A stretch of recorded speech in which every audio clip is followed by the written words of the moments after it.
Welcome, traveler.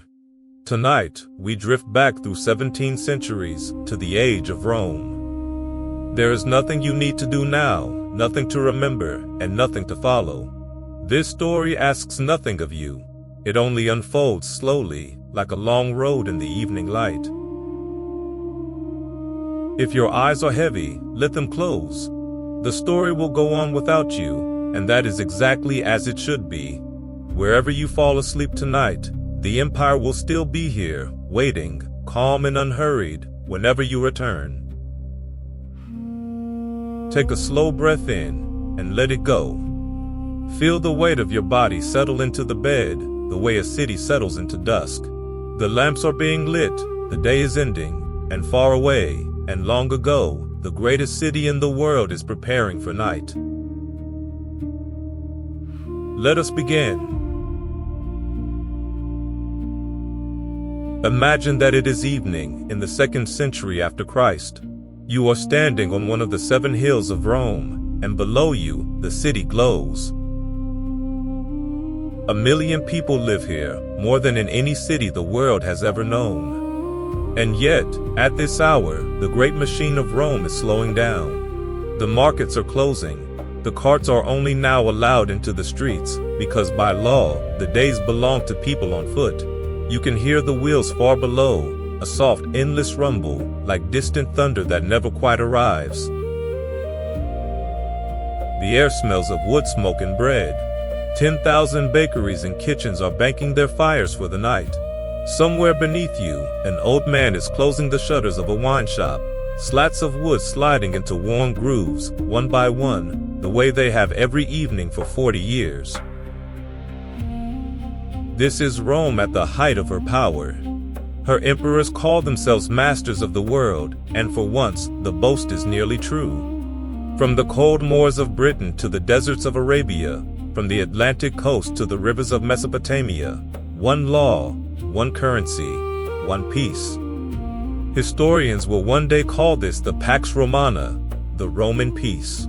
But the people below you do not call it anything. To them, it is simply the world. It is simply how things are and how they assume things will always be. Look east, toward the Colosseum. Its arches catch the last of the light, tier upon tier of travertine stone, honey-colored now, softening into gray. 50,000 people can sit inside it, but tonight it stands empty, and the emptiness is peaceful. Pigeons settle into the high arches, and a night watchman walks the outer ring, his footsteps unhurried, echoing gently under the vaults. Beyond it, the aqueducts stride across the plain on their long stone legs. 11 of them serve the city, carrying rivers through the air. Day and night, without pause, water arrives from mountains you cannot see, and pours into 1,000 fountains. If you listen, beneath every other sound of the city, there is water. Always water, trickling into basins, overflowing marble lips worn smooth by centuries of touch. It is the sound Rome makes when everything else is quiet. Feel yourself relax as the city relaxes. There is nowhere you need to be. Rome was not built in a day, and tonight it does not need to be understood in one either. Down on the Campus Martius, the great bathhouses are releasing the last of their bathers into the evening. Men with damp hair and clean tunics walk home slowly, warm from the baths, talking of small things. The price of fish, a cousin's wedding, a horse race lost by half a length. Empires rise and fall, but conversations like these never change. In the great warehouses along the Tiber, the wealth of the world lies sleeping. Grain from Egypt, enough to feed the city for months. Olive oil from Spain, in clay jars stacked to the rafters. Marble from Greece, glass from Syria, and silk that has traveled for a year, hand to hand, from a country the Romans know only as a rumor of the Far East.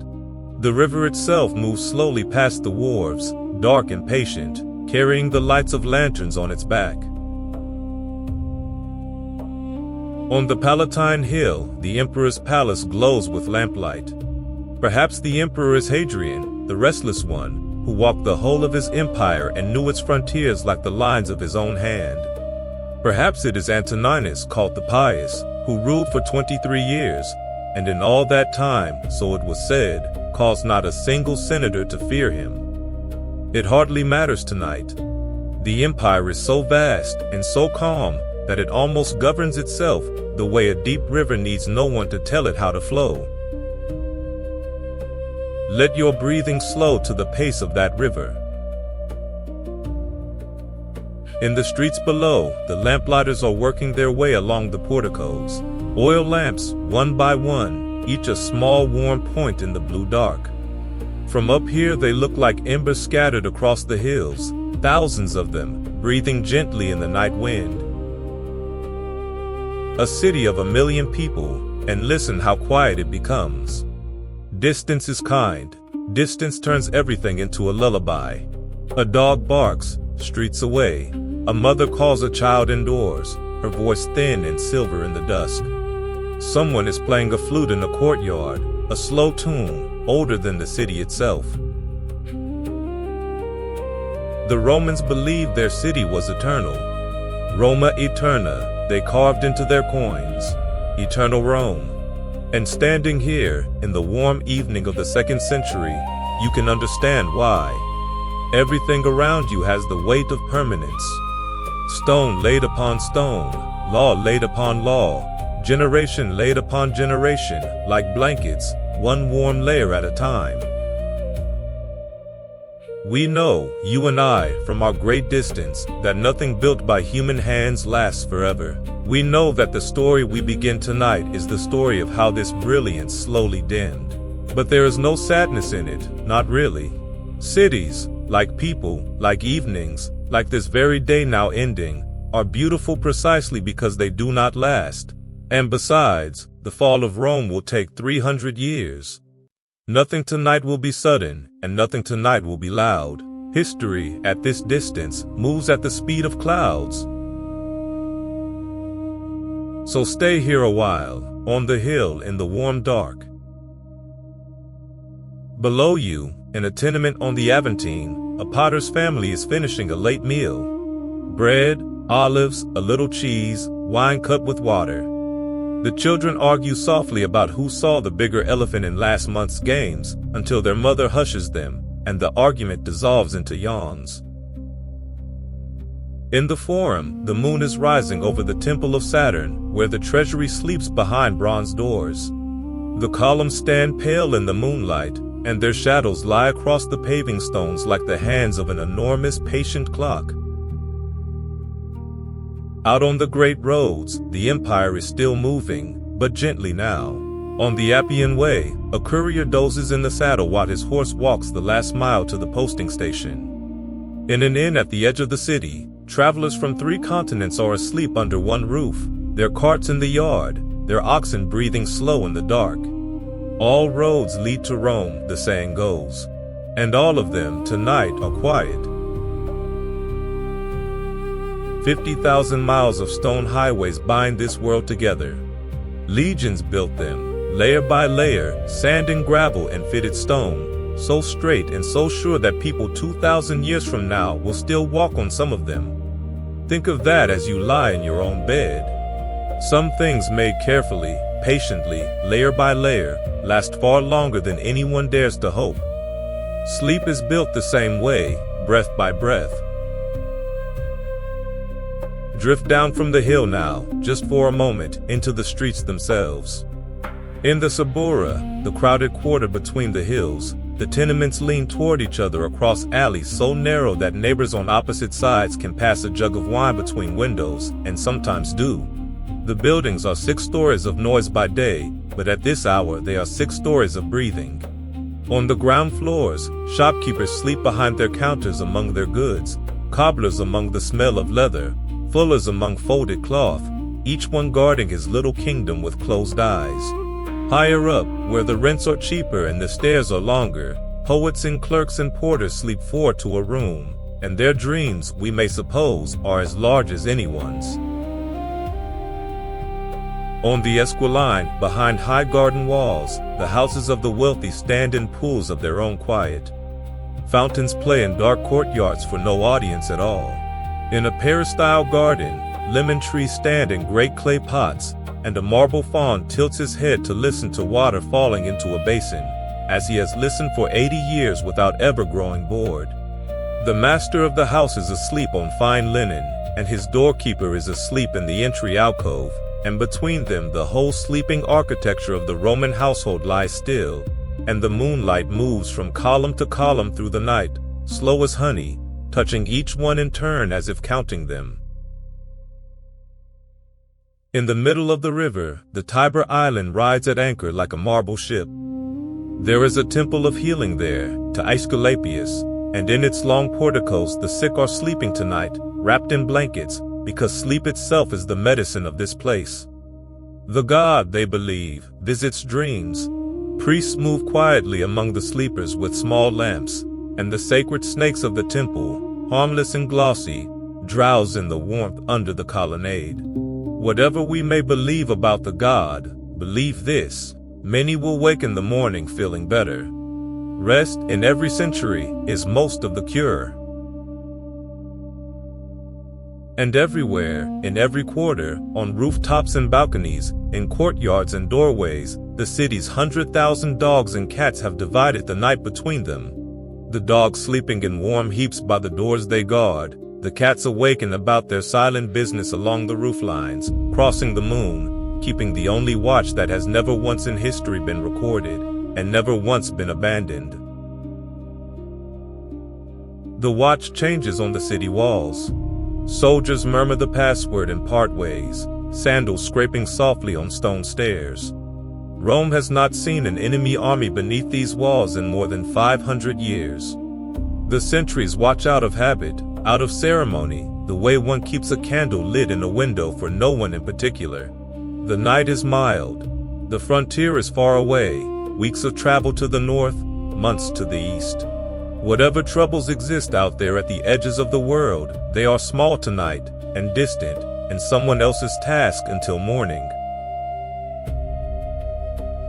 Out at the port of Ostia, 15 miles down the river, the sea gate of Rome is sleeping too. The great lighthouse burns at the harbor mouth, wood fires stacked high in its lantern, visible 20 miles out, and around the wide basin the merchantmen ride at anchor, hulls dark, rigging drawn in charcoal against the stars.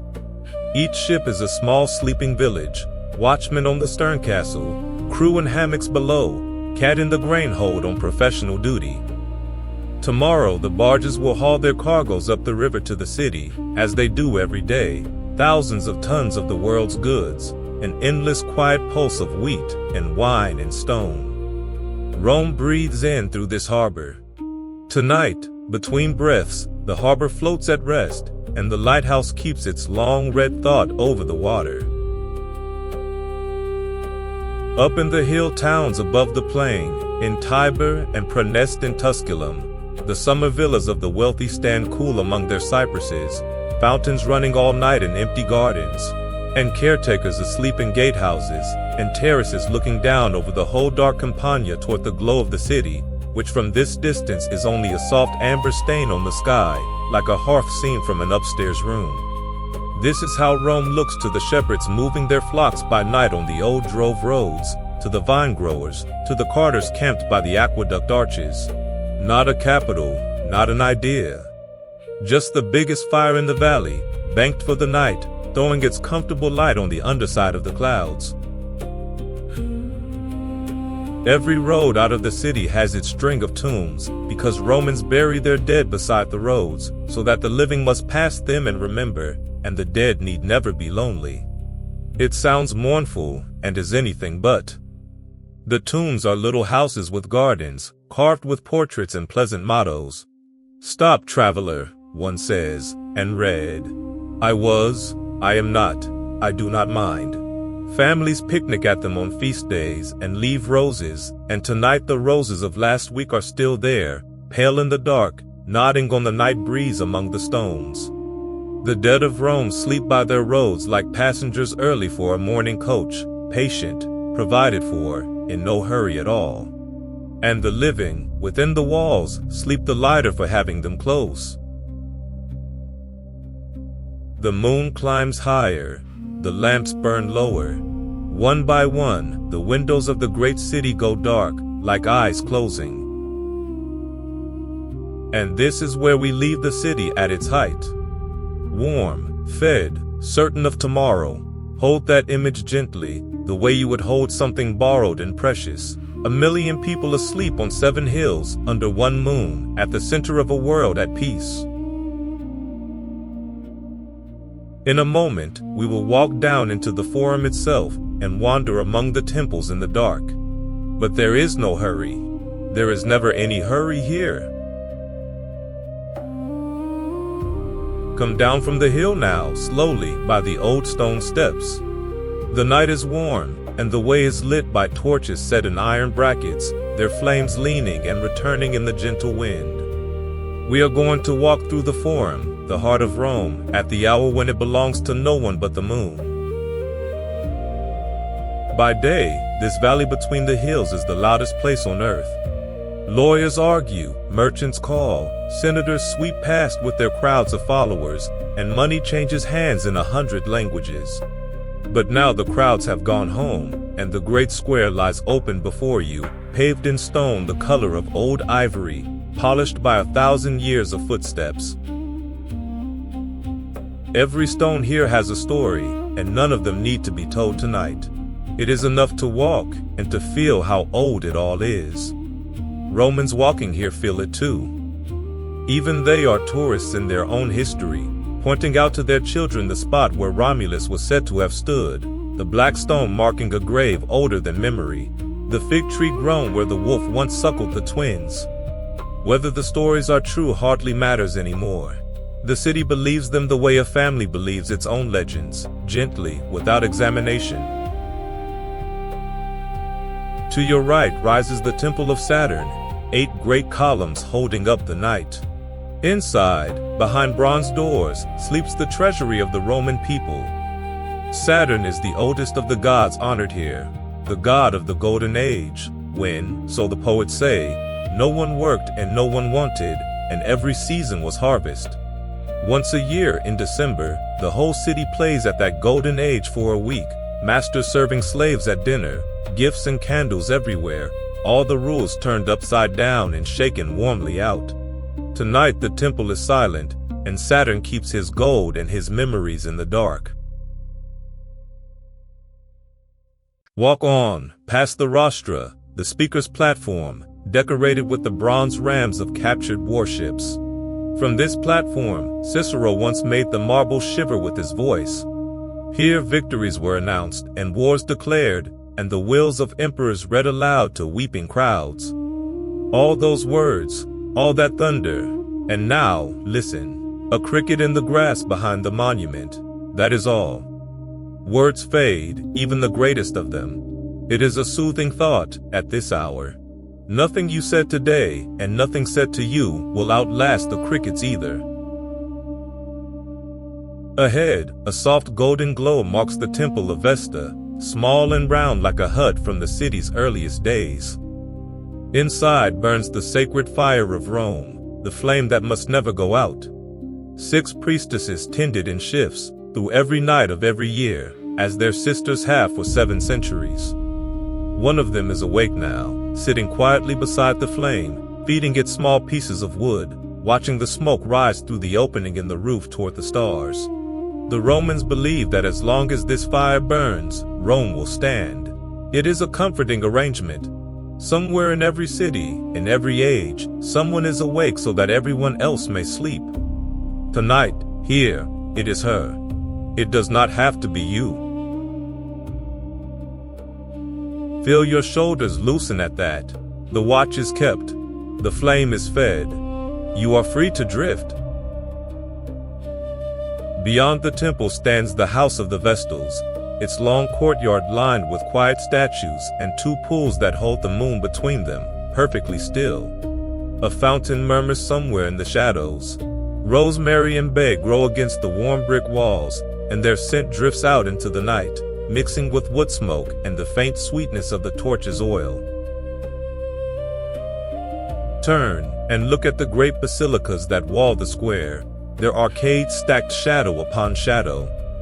In the Basilica Julia, by day, the court sit amid a noise like the sea, and idle men scratch game boards into the marble steps and play for pennies while the lawyers shout.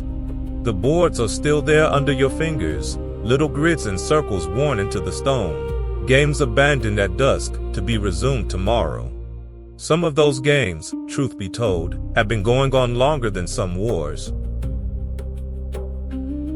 High on its pedestal, the gilded statue of an emperor on horseback catches the moonlight and seems for a moment to be riding slowly across the sky. The Romans are proud of their emperors in bronze and gold, and forgiving of them in memory. Good ones and bad ones alike end up as statues, and pigeons treat them all with perfect equality. At the far end of the square stands the Senate House, the Curia, plain and tall, its great door shut. Inside, tiers of seats face each other across a floor of colored marble, and the air, even at night, seems to hold the low murmur of 600 years of argument. Wars, laws, taxes, roads. Tomorrow they will argue again about the grain supply, about a province's petition, about the price of repairing an aqueduct. The empire is run, in the end, by tired men in a room, doing their best, generation after generation. There is something almost tender in that. Beneath your feet, below the paving stones, the city has a second city, and it is worth one drowsy thought. The great drain, the Cloaca Maxima, runs under the Forum on its way to the river, older than the Republic itself, built when kings ruled here, and still working tonight, as it will still be working, incredibly, in the 21st century. Springs feed it, and bathwater, and rain, and it carries the whole liquid history of the valley away under the temples with a deep, hollow, patient voice, like a giant humming in a cellar. The Romans, who deified nearly everything, gave even the drain its shrine and its goddess, and why not? Whatever quietly takes away what is finished with, night after night, century after century, deserves a little reverence. Sleep does the same for the mind. There is a shrine to that somewhere too, and you are lying in it. Above ground, along the north side of the square, the money changer's stalls stand shuttered and chained, each lockbox emptied at dusk and carried home under a cloak. By day this row hums with the arithmetic of 3 continents, loans and cargoes, dowries and bets, the little clicking abacus music of a world that trusts tomorrow. The trust is the thing. Every coin lent tonight assumes a morning, a market, a ship coming in. A civilization, someone should have carved over this row, is a promise to be here in the morning, renewed nightly. It has been renewed tonight. You can hear it in the settledness of the chains, the calm of the shutters. Business is asleep, dreaming of interest. And over the whole square, from his high pedestal, the gilded emperor on his bronze horse rides his slow ride across the stars. Chariots by day, sheep in later centuries, students and lovers and tour groups later still, he will preside over all of it with the same extended hand, the gesture frozen somewhere between command and blessing, and gradually, as the ages pass, everyone will forget the command and keep the blessing, which is the best fate any monument can hope for. Good night, the hand says now to an empty form, to the cat, to the owl, to you. Good night. The moon is higher now, and the Forum has grown very still. A temple cat crosses the open square, unhurried, entirely certain of its right to be here. It pauses to look at you, decides you are acceptable, and continues on its rounds. Cats have kept the night watch of this city far longer than any emperor. Near the steps of the temple of Castor and Pollux, a night porter has set down his lantern and his load, and rests against the base of a column, eyes closed, breathing slow. The column does not mind. It has held up the sky for 400 years.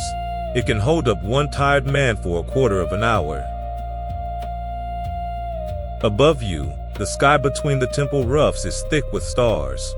The same stars that stood over the city when it was a village of shepherds' huts on a muddy hill. The same stars that will stand over it when the temples are ruins and the ruins are gardens. The stars, you might say, are the only citizens of Rome who have seen the whole story, and they have never once told how it ends.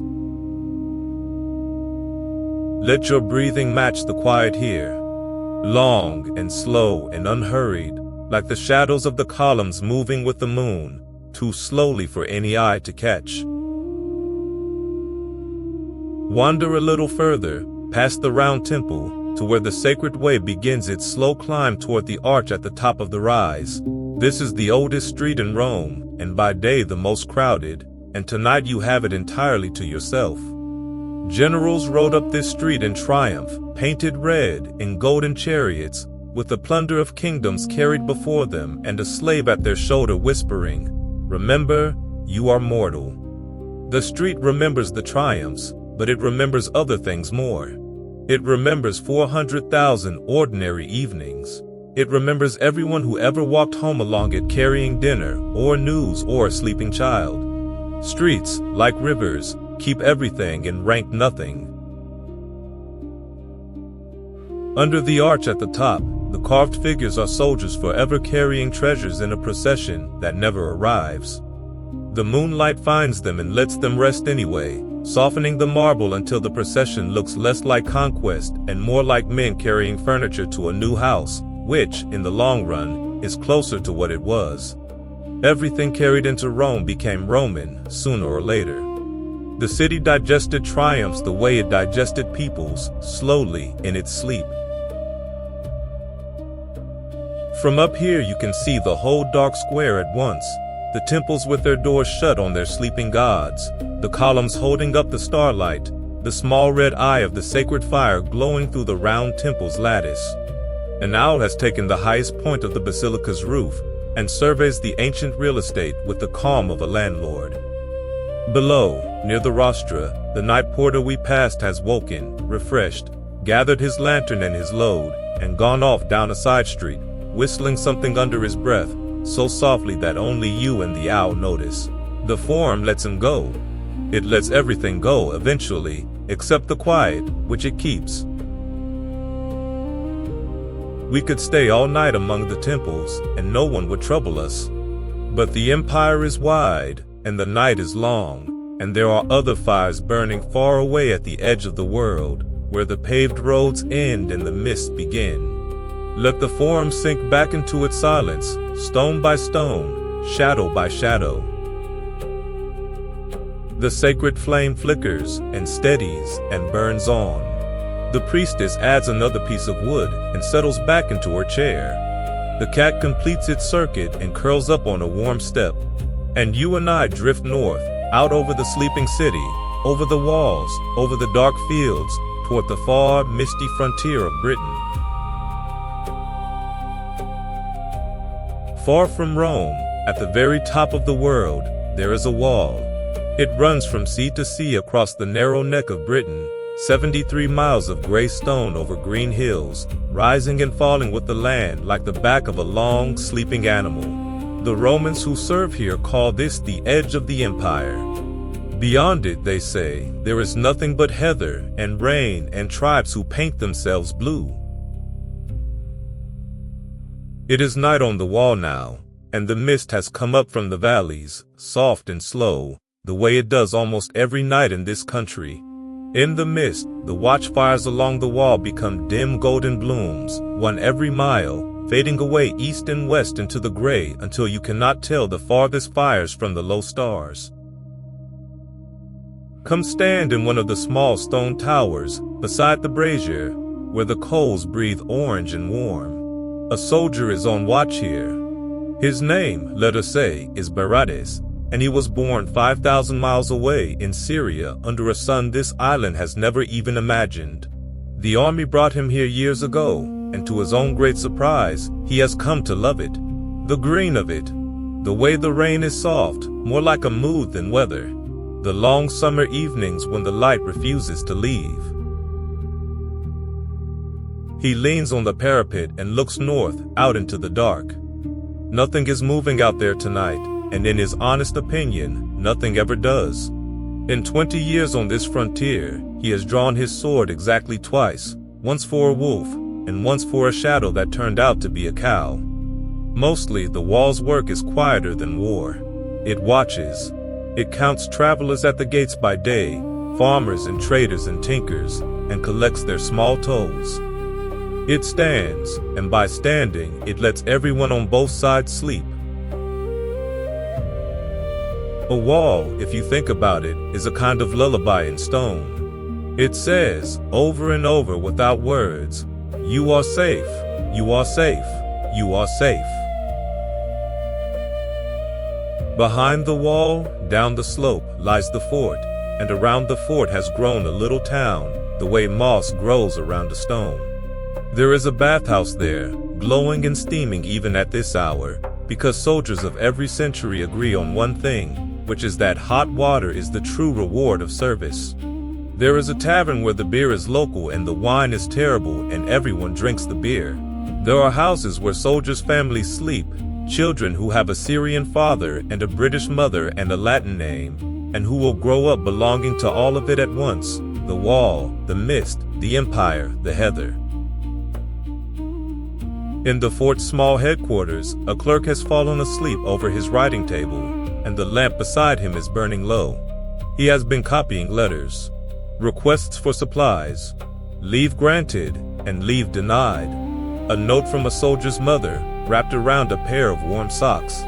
Hundreds of years from now, people will dig these letters out of the wet earth and read them with tears in their eyes, not because they are grand, but because they are so small. "Send more beer," one of them says. "My brother sends you greetings," says another. "I hope you are in good health." The empire, at its edges, is made of such sentences. Let that settle over you like one of those knitted socks, warm and a little humble. History is mostly people keeping each other warm at great distances as best they can.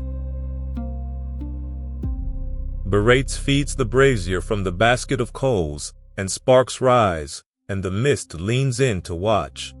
Somewhere below, a horse shifts in the stable, and a dog answers a fox far away, once, and then thinks better of it. The night here has a texture like wet wool, thick and kind, muffling every sound almost before it is made. He thinks, as he often does at this hour, about the size of it all. That this wall of his is joined, gate by gate, road by road, to every other place he has ever heard of. That a message could leave this tower tonight and travel, changing horses at posting stations, down through Britain, across the narrow sea, over the Alps, along the great roads, all the way to the Forum of Rome itself, where, he has been told, the pavements are marble and the fountains never stop. He has never seen Rome. Most soldiers of Rome never do.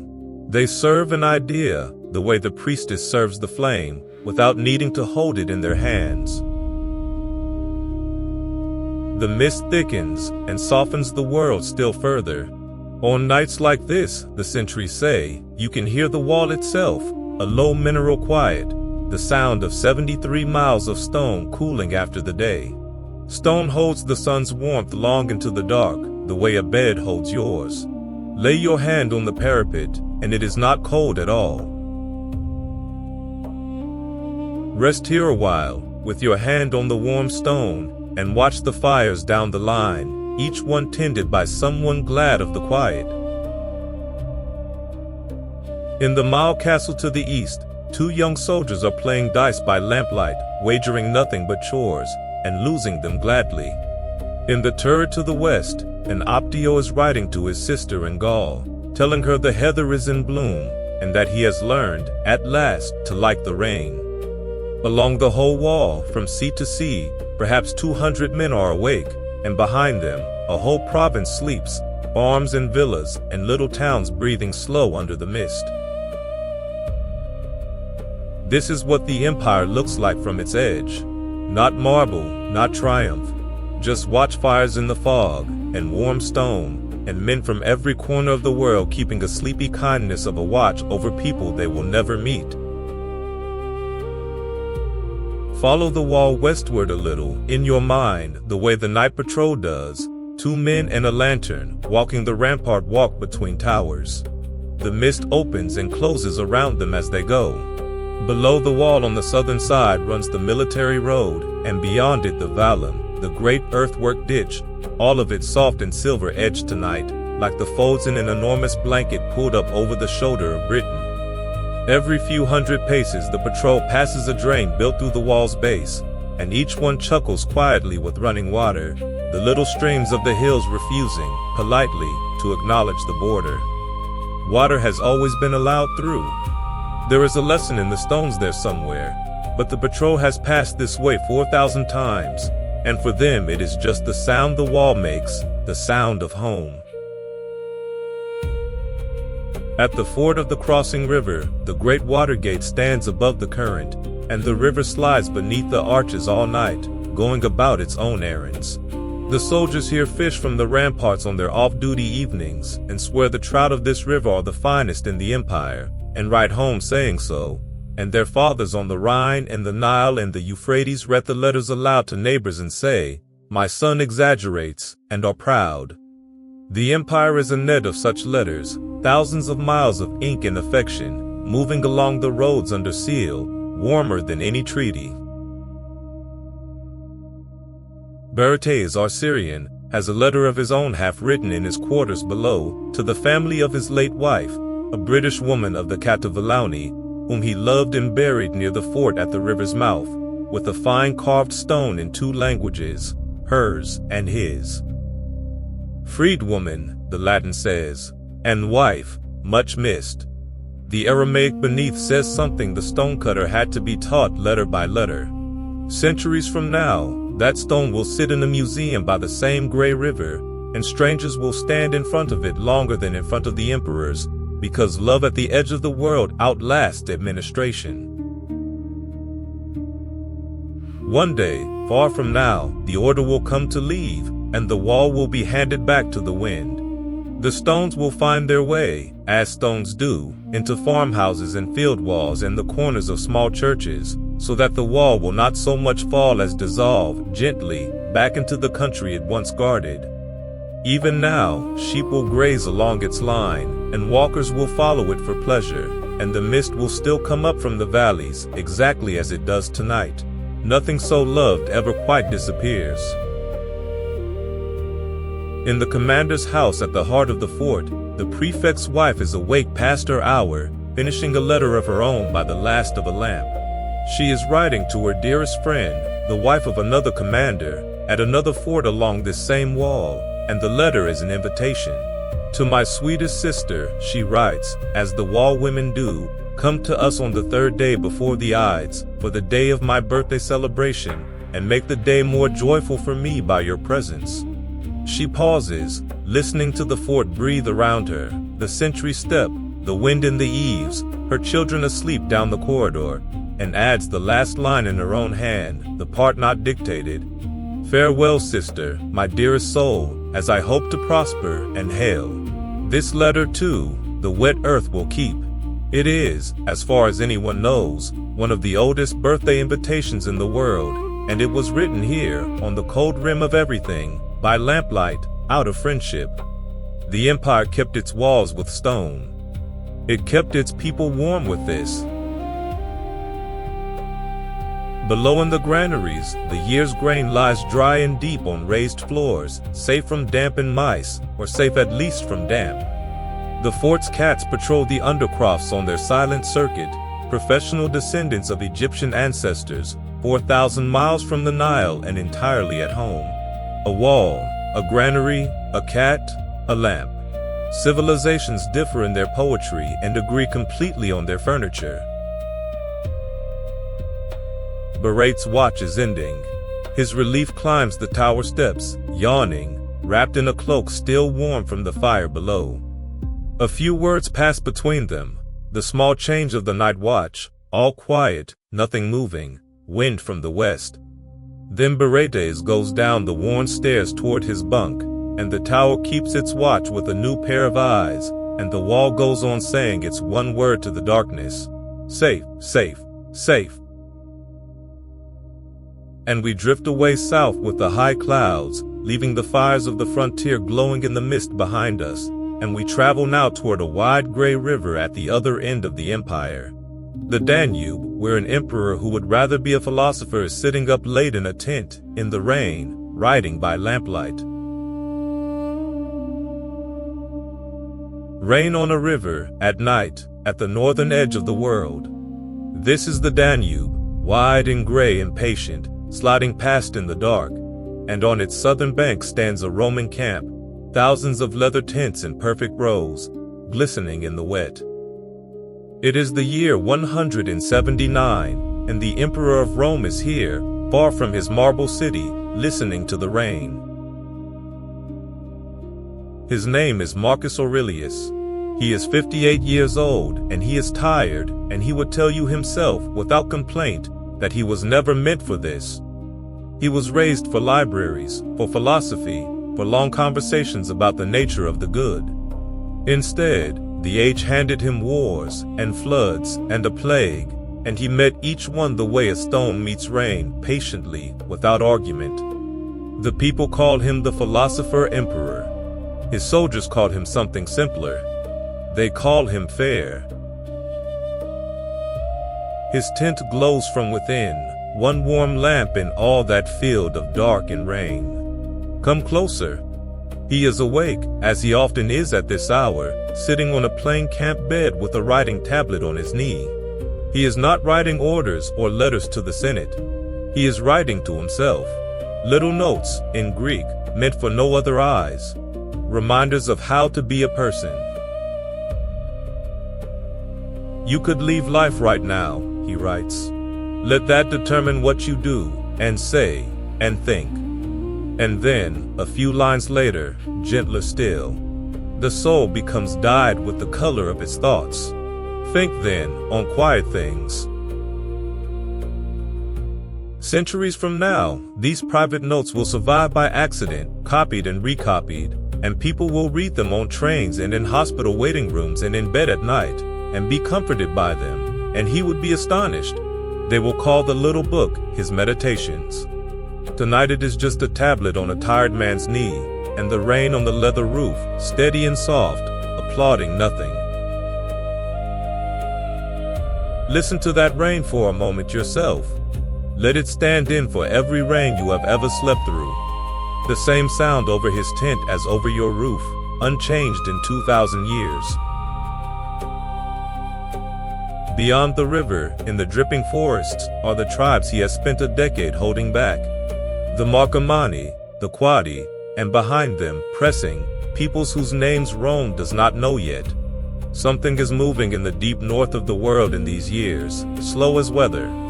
Whole nations, over generations, drifting toward the warmth and wealth of the south, the way sunflowers lean. Marcus cannot see the whole of it. No one alive can. From here it looks only like one more war to be endured, one more winter on the river. This is how the long peace ends, not with a crash, but with a change in the weather, so gradual that no one living inside it can be sure it is happening at all.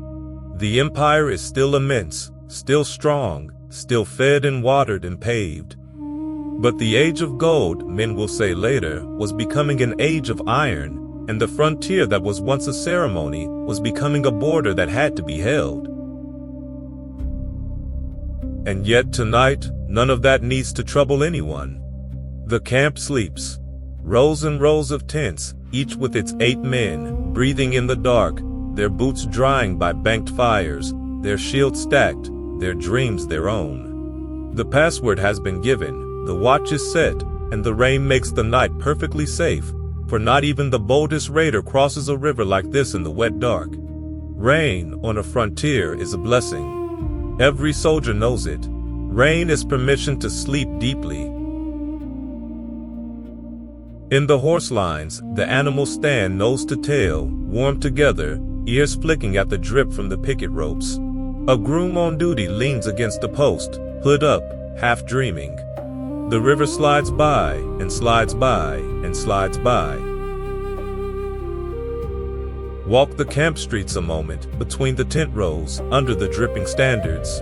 A Roman camp is the same everywhere in the world, laid out to the same plan from Britain to Arabia, so that a soldier transferred 1,000 miles can find the bakery, the infirmary, and his own bunk in the dark on the first night. There is a deep comfort in that, and the army knows it, and builds the comfort in on purpose. However far you are sent, the camp is always the same shape. Home, for a soldier of Rome, is not a place. It is an arrangement, carried in the mind and set up fresh each time, the way you carry your own arrangement of pillow and blanket and turned shoulder, and set up sleep the same way in any bed. In the infirmary tent, the lamps are shaded, and the air smells of vinegar and honey and wet wool. The sick and the hurt are sleeping, and one orderly is awake among them on a stool, playing a silent game against himself with a scrapboard and pebbles, glancing up between moves. An optimistic cricket has taken shelter from the rain under one of the cots and offers, from time to time, half a note. The orderly has decided the cricket is a colleague.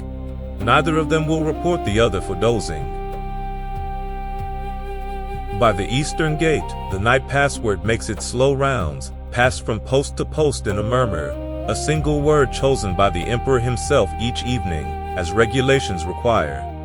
Tonight, the story goes, when the tribune brought him the tablet and asked for the word, Marcus thought a moment, in the lamplight, among his papers, and wrote, Tranquillitas, calm. And so all night, at every gate and corner of this armed city in the rain, one soldier leans to another and says, softly, calm, and the other nods, calm, and passes it on. The word walks the walls all night, hand to hand, like a small flame. There are worse ways to guard a camp, and there is no better way to end a day. Say it once yourself, somewhere behind your closed eyes, calm, pass it on. He writes a little more, the emperor, before he sleeps, because the tablet is the one place the day can be set in order. He writes about the dawn coming, hours away. When you have trouble getting out of bed in the morning, he writes, say to yourself, I am rising to do the work of a human being. He smiles slightly as he writes it, because he has trouble getting out of bed in the morning. Emperors do too, especially in a Danube January, and the sentence is not philosophy at all really. It is a man leaving a note for his own worst hour, the way you might set out clothes for the morning, or put the kettle where you will see it. Half of wisdom is just kindness sent forward in time to yourself. You might send some now. Decide, before you drift off, to be forgiving of the person who has to wake up as you. He did. It helped. Outside, the rain has found its deepest register, the one it saves for after midnight, steady, fine, without wind, the sound of 1,000,000 small arrivals on leather and grass and river. The 2 sentries at the praetorium door stand under the awning in the spill of lamplight, hooded, motionless, warm enough. They can hear, faintly, the scratch of the imperial stylus inside, and they find it a good sound to guard. Emperors who write at night, the older one has decided, are better than emperors who shout at night. He has served under both. The scratching stops, resumes, stops. The rain files its long report. Nothing else in the world happens at all, for a whole hour, anywhere. There are such hours, even in the worst centuries. History leaves them out, and they were most of the time that ever passed. Inside the glowing tent, the emperor sets down his stylus and rubs his eyes. He thinks of his ancestors, and of everyone who has ever stood watch over anything, and how they are all gone now, and how calmly the world holds their absence. Everything fades so quickly, he has written. And yet the fading does not frighten him. It settles him, the way night settles a garden. What matters, he tells himself, is to be kind, and to do the work of the day, and then to lay it down completely. He lays it down. He puts the tablet aside, pinches out all but one flame of the lamp, and lies back on the narrow bed, and the rain goes on, and the river goes on. And somewhere down the tent rows a sentry hums 3 notes of a song from home, and falls silent, embarrassed, though no one heard him but the night. Let the emperor's practice be yours for a moment. The day is done. You did what you could. Lay it down completely. He will die in a camp like this one, within a year, still on the frontier, still at his post. His last recorded words to his friends were not about the wars at all. "Go to the rising sun," he said, "for I am already setting." And the empire he tended will go on without him, because that is what empires do. And the little book of notes to himself will outlive the empire entirely, because that is what kindness does. The rain eases toward morning, as rain does. The river carries the night west, mile by mile, toward the sea. And we rise away from the sleeping camp, over the smoke and the wet leather and the one glowing tent, and we let a century turn beneath us in the dark, like a great wheel, slow and sure, toward harder times that will be survived, because they were. There is a stretch of every long night, somewhere past its middle, when sleep grows thin and the dark feels uncertain. Empires have such hours too. For Rome, it came in the 3rd century, and it lasted 50 years, and the empire lived through it, which is the only part of the story you truly need to keep. Everything else tonight is just the sound of a hard time passing, heard from far away, like weather in another valley. Picture the empire now as a great house in a storm. Between the year 235 and the year 284, the house shook. Emperors came and went like guests in a bad inn, more than 20 of them in 50 years. Generals raised up by their armies and pulled down again, some ruling for years, some for months, one or two, poor souls, for a matter of weeks. Plague walked the roads. The silver coin grew thin and pale. On the frontiers, the pressure of the moving peoples, that slow weather Marcus felt on the Danube, arrived at last, and Goths crossed the river, and Franks crossed the Rhine, and for the first time in centuries, the deep interior of the empire learned to be afraid. And here is what the people did about it. They built walls, and they went on living. That is the whole secret of this dark century, and it is a gentle one. All across the empire, towns that had sprawled open and confident under the long peace now drew themselves in, like sleepers pulling up a blanket. They took stone from old theaters and unused temples, and they raised snug walls around their hearts, and inside those walls, life simply continued. Smaller, yes. Closer, yes. But continuing. Children were still named after grandmothers. Bread was still baked before dawn. Couples still argued about nothing and made up by lamplight. The vine still ripened on the south wall. Come down onto one of the great roads and see for yourself. It is night, of course. The road runs straight as a rule across a moonlit plain, and it is empty, and its emptiness is not desolate, only careful. Travelers move by day now, and in company. But look ahead, where the road climbs. On the hill stands a town behind new walls, and its gate is shut, and from the gate tower hangs a lantern, and every window slit in the wall breathes a faint warm light. The town is not afraid tonight. It is only prudent. There is a difference, and you can hear it, because from inside the walls, faintly, comes music. Someone is having a wedding. Crisis or no crisis, someone is always having a wedding. Beside the road stands a little shrine, as old as the road itself, a niche of stone holding a small bronze god and a smaller oil lamp. Some passing traveler has filled the lamp and lit it, as travelers have for 400 years, for luck, for company, for whoever comes after them in the dark. Empires wobble, but the lamp in the roadside shrine stays lit, hand to hand to hand. Warm yourself at that thought a moment. Most of what holds the world together is exactly that small. In these years, the empire even came apart for a while, the way a tired family does. Gaul and Britain kept house on their own under generals of their own. In the east, the desert city of Palmyra rose under a queen called Zenobia, brilliant and ambitious, who for a heartbeat of history, ruled from Egypt to Asia Minor. The storm blew pieces off the great house. And then, slowly, the pieces came back. Because the strange truth of the 3rd century is that the empire refused to die.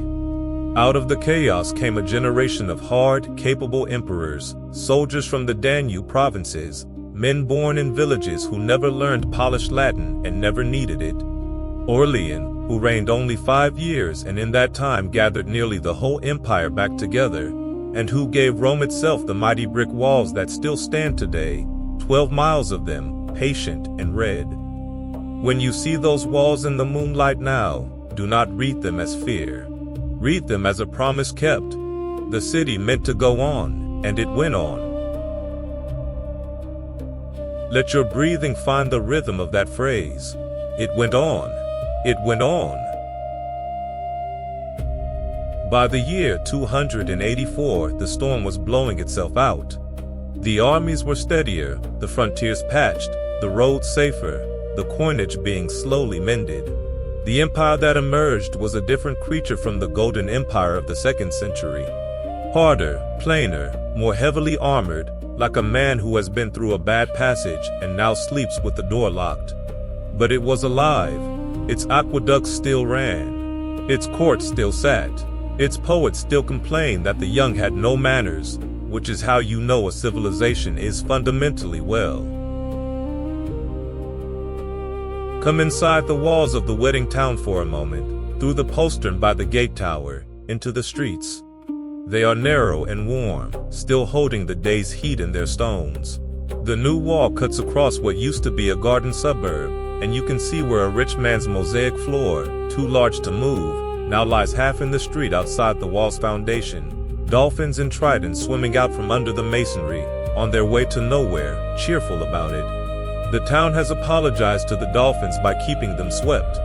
Children sail nutshells across them in the gutter water after rain. Civilizations are not preserved in museums first. They are preserved in habits, in sweeping, in the way nobody in this town would dream of letting the dolphins silt over. The wedding is in the fuller's house, spilling light and music into its courtyard, and half the street has been fed from it whether invited or not. The bride is the gatekeeper's daughter. The groom is a potter's apprentice with good prospects and enormous ears, and he is at this moment dancing with his new mother-in-law with a gravity that will be teased out of him for 30 years. On the rooftops around the courtyard, neighbors sit with cups, calling down blessings and unhelpful advice. An old man who remembers the worst of the bad years sits nearest the music with his eyes closed, not asleep, keeping time with one finger, storing the evening away carefully, because he of all people knows exactly what such evenings are worth. This, while the historians are counting emperors, is what the empire was actually doing with most of its 3rd century. Mending, marrying, sweeping the dolphins. The chronicles keep the catastrophes because catastrophes are rare. Nobody chronicles the 10,000 quiet weddings. They simply happen, in walled towns under lantern light, and the wine goes around, and the night watchman on the tower above turns his back politely on the courtyard and watches the empty road instead. And that is civilization, working. And ordinary nights returned, nights like this one.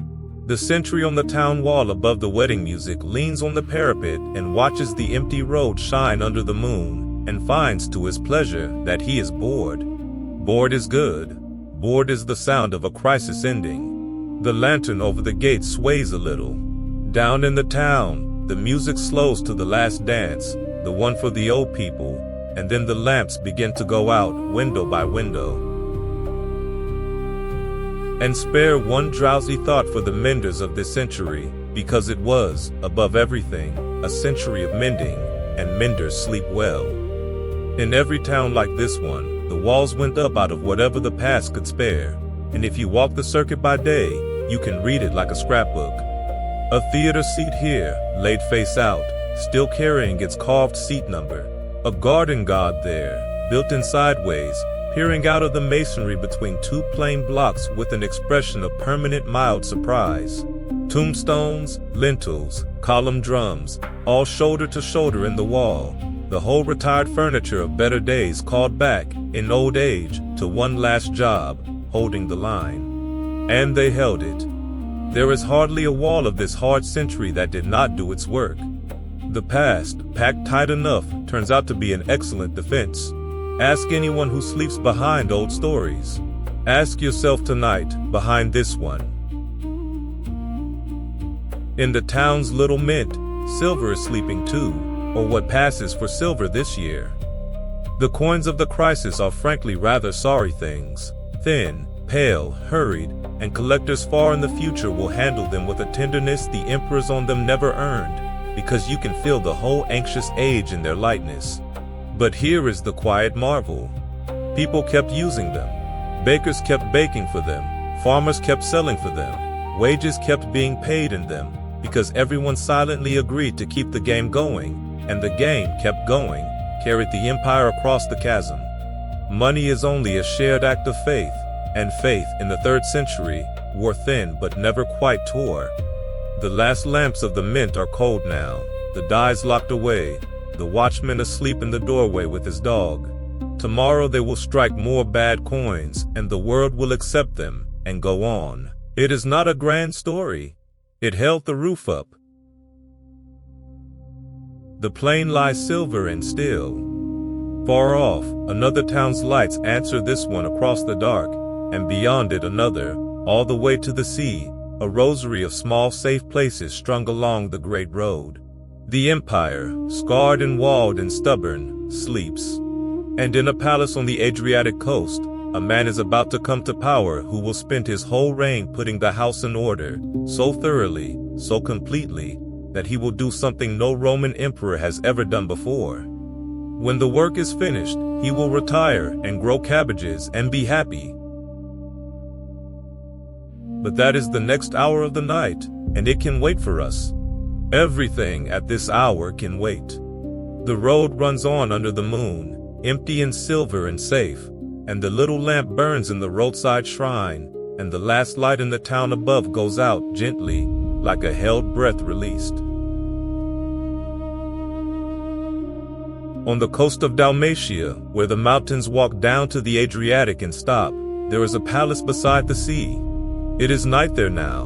Waves arrive against the stone waterfront in a slow, endless rhythm, each one a soft collapse and a long withdrawing sigh, and the moon has laid a path of light across the water, straight as a Roman road, from the horizon to the palace steps.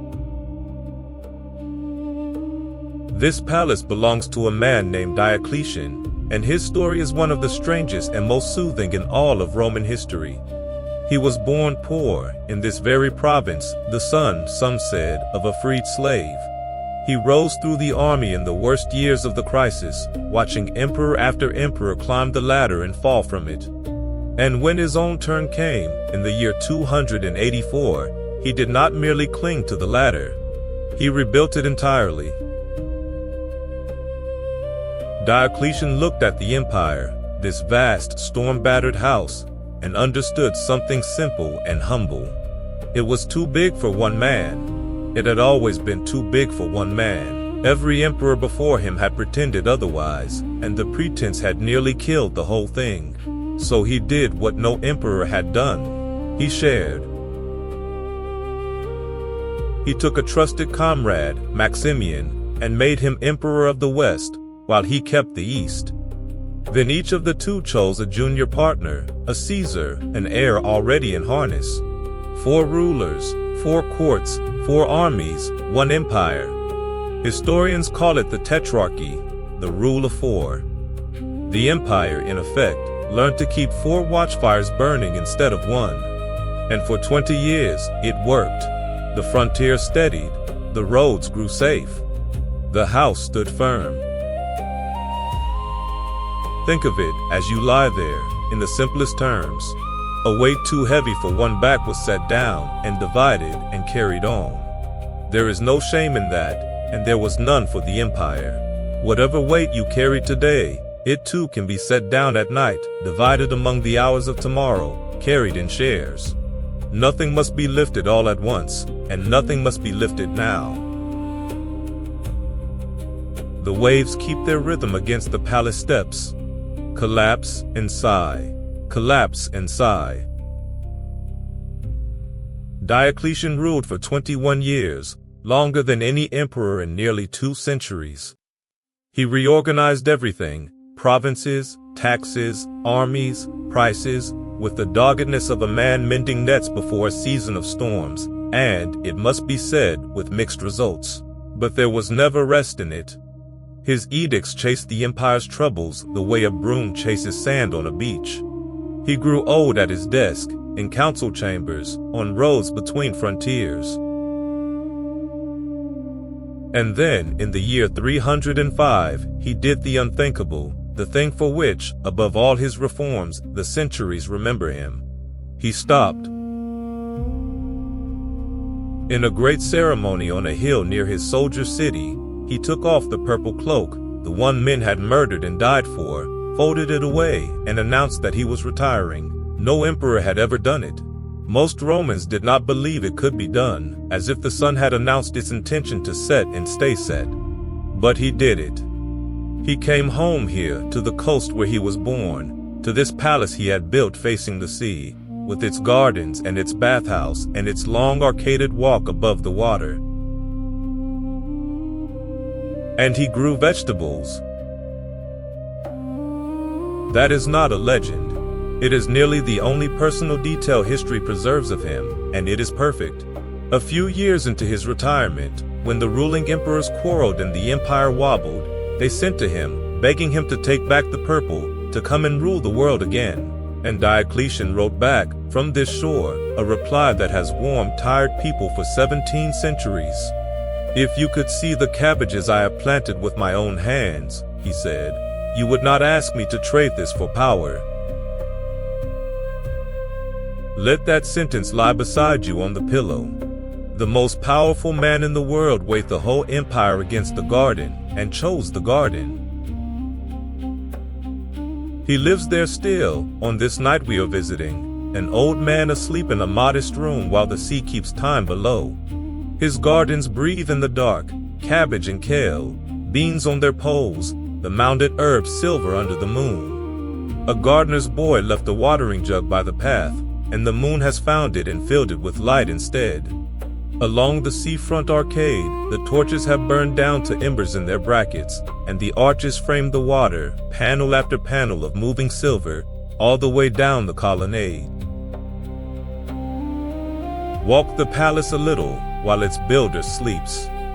It is really a small walled town pretending to be a house, or a house dreaming it is a fortress, square and stout, with a tower at each corner and the sea for a fourth wall.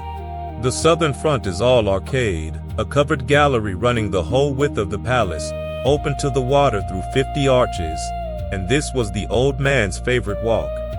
Up and down in the evenings, with the sea on one side and the warm wall on the other, working his way through the day's small news like a man shelling beans. The servants knew not to bring him anything urgent on the arcade. The arcade was for matters that could wait, which he had discovered, late in life, was nearly everything. In the cellars below, vaulted halls stand cool and dark, smelling of stone and the sea, storing wine and oil and the palace's deep quiet. The vaults were built to hold up the emperor's apartments, and they will hold up everything that comes after him too: medieval houses, workshops, churches, 17 centuries of other people's floors. There is a kind of architecture that is really a promise, and these vaults are it. Whatever you build on me, they say, I will hold. Some people are built that way too. You may know one. You may be one more often than you feel. In the courtyard at the palace's heart, the peristyle stands open to the stars, its columns brought from Egypt, rose granite, polished like water. A sphinx crouches by the steps, genuinely ancient even tonight, 3,500 years old, carved for a pharaoh before Rome was a rumor. Diocletian collected such things, the way retired men collect proofs that time is long and gentle. The Sphinx has watched pharaohs, and it watches the cabbages now with the same expression exactly, which is its whole art, and the secret perhaps of its long survival. Watch everything, comment on nothing. Outlast. The palace guards keep an easy watch. Guarding a gardener is pleasant duty. On the water, a late fishing boat slides home across the moon path, its single sail full of night wind, and the fisherman, seeing the palace dark and peaceful, thinks what the whole coast thinks. The old man sleeps, and so the sea may as well sleep too. His gardeners tell a story about him, in the kitchens fondly, that in his first spring here, the old emperor followed the head gardener around for a full morning, asking questions, what goes in when, what needs sun, what needs shelter, and taking notes, actually taking notes on a wax tablet, like a clerk. The head gardener, a Dalmatian of few words who had no idea how to be followed by an emperor, finally handed him a dibber and a tray of seedlings, on the principle that a man's hands cannot be nervous and busy at the same time. And the ruler of the world knelt down in the dirt and was, by all accounts, extremely careful. He asked where? He asked how deep? He firmed the soil around each seedling with 2 fingers, the way he was shown, exactly, every time. Men who have commanded everything are often the best at being taught, the gardener said later. They have nothing left to prove and everything left to enjoy. The sea below the arcade keeps its own garden, of course, and tends it all night. Moonlight sinks through the clear water onto pale sand and dark weed, and the small fish of the shallows hang sleeping in the water the way the stars hang in the sky, in loose, drifting constellations, each one holding its little place against the current with a fin's worth of effort. Sea urchins graze the palace's underwater stones with infinite slowness. A crab crosses the sand between 2 shadows on important business, pauses halfway, forgets the business, and settles where it stopped. The bay has been doing exactly this every night since before there were emperors to watch it, and will do it every night after, and it is doing it now, in our own world tonight, off that same shore. Some watches never change hands. Long after his death, an entire city will move into this palace. When hard times come, the people of the coast will settle inside its stout walls, hanging their washing between imperial columns, keeping shops in its vaulted cellars, building their bedrooms against the emperor's own. The palace will become the town of Split, and it is alive to this day, 1700 years of people sleeping safe inside one man's retirement home. He built better than any emperor in the end. He built a place to rest. The waves arrive and withdraw. The garden breathes. The moon path lies on the water, patient, going nowhere. But while the old man sleeps by his sea, the world he balanced so carefully is already tilting toward a new center. Far to the east, where Europe leans across a narrow strait to touch Asia, a younger emperor is walking the shoreline of a fishing town called Byzantium, and seeing in his mind's eye, towers. He is about to do the boldest thing since Romulus drew a line in the mud. He is going to build a second Rome. There is an hour before dawn when the world is at its darkest blue. Not black, blue, deep and clear, the color of held breath. It is that hour now, on the shore of the Bosphorus, the narrow ribbon of sea that separates Europe from Asia, and the water is moving slowly, as it always moves, carrying the cold of the Black Sea down toward the warm Aegean, without haste, without rest. Stand on the European shore, on a low hill above a fishing town. The town is called Byzantium, and it is old and small and unimportant, a place of nets and jetties and 700 years of minding its own business.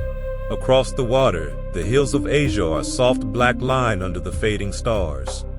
A lighthouse fire burns down the strait, one steady point of gold. Fishing boats knock gently against their moorings. Somewhere, the first bread ovens of the morning are being lit, and the smell of smoke and yeast drifts along the shore. A man in a plain cloak is walking the hilltop in this blue hour, pacing out distances, stopping, looking, pacing again. His guards keep respectfully back.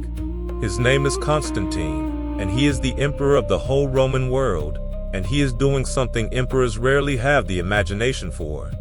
He is listening to a place. Constantine had won the empire the hard way, in the civil wars that followed Diocletian's retirement, and he understood what the long crisis had taught. The world had changed its shape. The wealth was in the east now, the trade, the cities, the grain. Rome, the old dear city on the Tiber, lay far from the frontiers that mattered. An empire, like a sleeper, settles over time into its natural posture. Constantine could feel where the new center of gravity lay. It lay here, under his boots, in this triangle of land between two seas. So he drew a line on the earth and began to build. They said he marked the circuit of the new walls himself, walking out ahead of his surveyors, on and on, until his attendants called out that he had already enclosed more land than the greatest cities of the world, and Constantine called back over his shoulder, "I shall keep going until he who walks before me stops." Whatever one makes of the story, it tells you how the city felt from its first morning, a place with something invisible walking ahead of it. For 6 years the shoreline rang and rumbled, and in the year 330, with ceremony and incense and chariot races, the emperor dedicated it as New Rome. The world, having no patience with official names, simply called it Constantine's city, Constantinople. Tonight, in our blue hour, the city is still half-born. Scaffolding stands against the unfinished walls like ivy made of timber. Marble columns lie along the shore in rows, wrapped in ropes and sacking, sea-freighted from every province, waiting to be raised.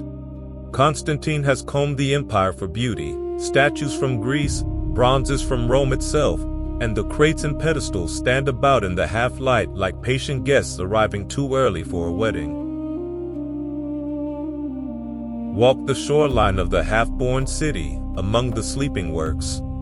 Here is the harbor quarter, where the grain fleets from Egypt will one day tie up, 4 ships deep, and where tonight there is only one old Byzantine fisherman, mending a net by a small fire because he has always mended his nets at night and sees no reason a new destiny should interfere. He has sold his ancestral fishing rights to the emperor's surveyors for what he privately considers a comical sum of gold, and he intends to go on fishing anyway. Cities may come. The Bonitos still run the strait in autumn. First things first. Up the hill, the street plan is already staked out with pegs and cord, whole neighborhoods existing as geometry in the grass, waiting.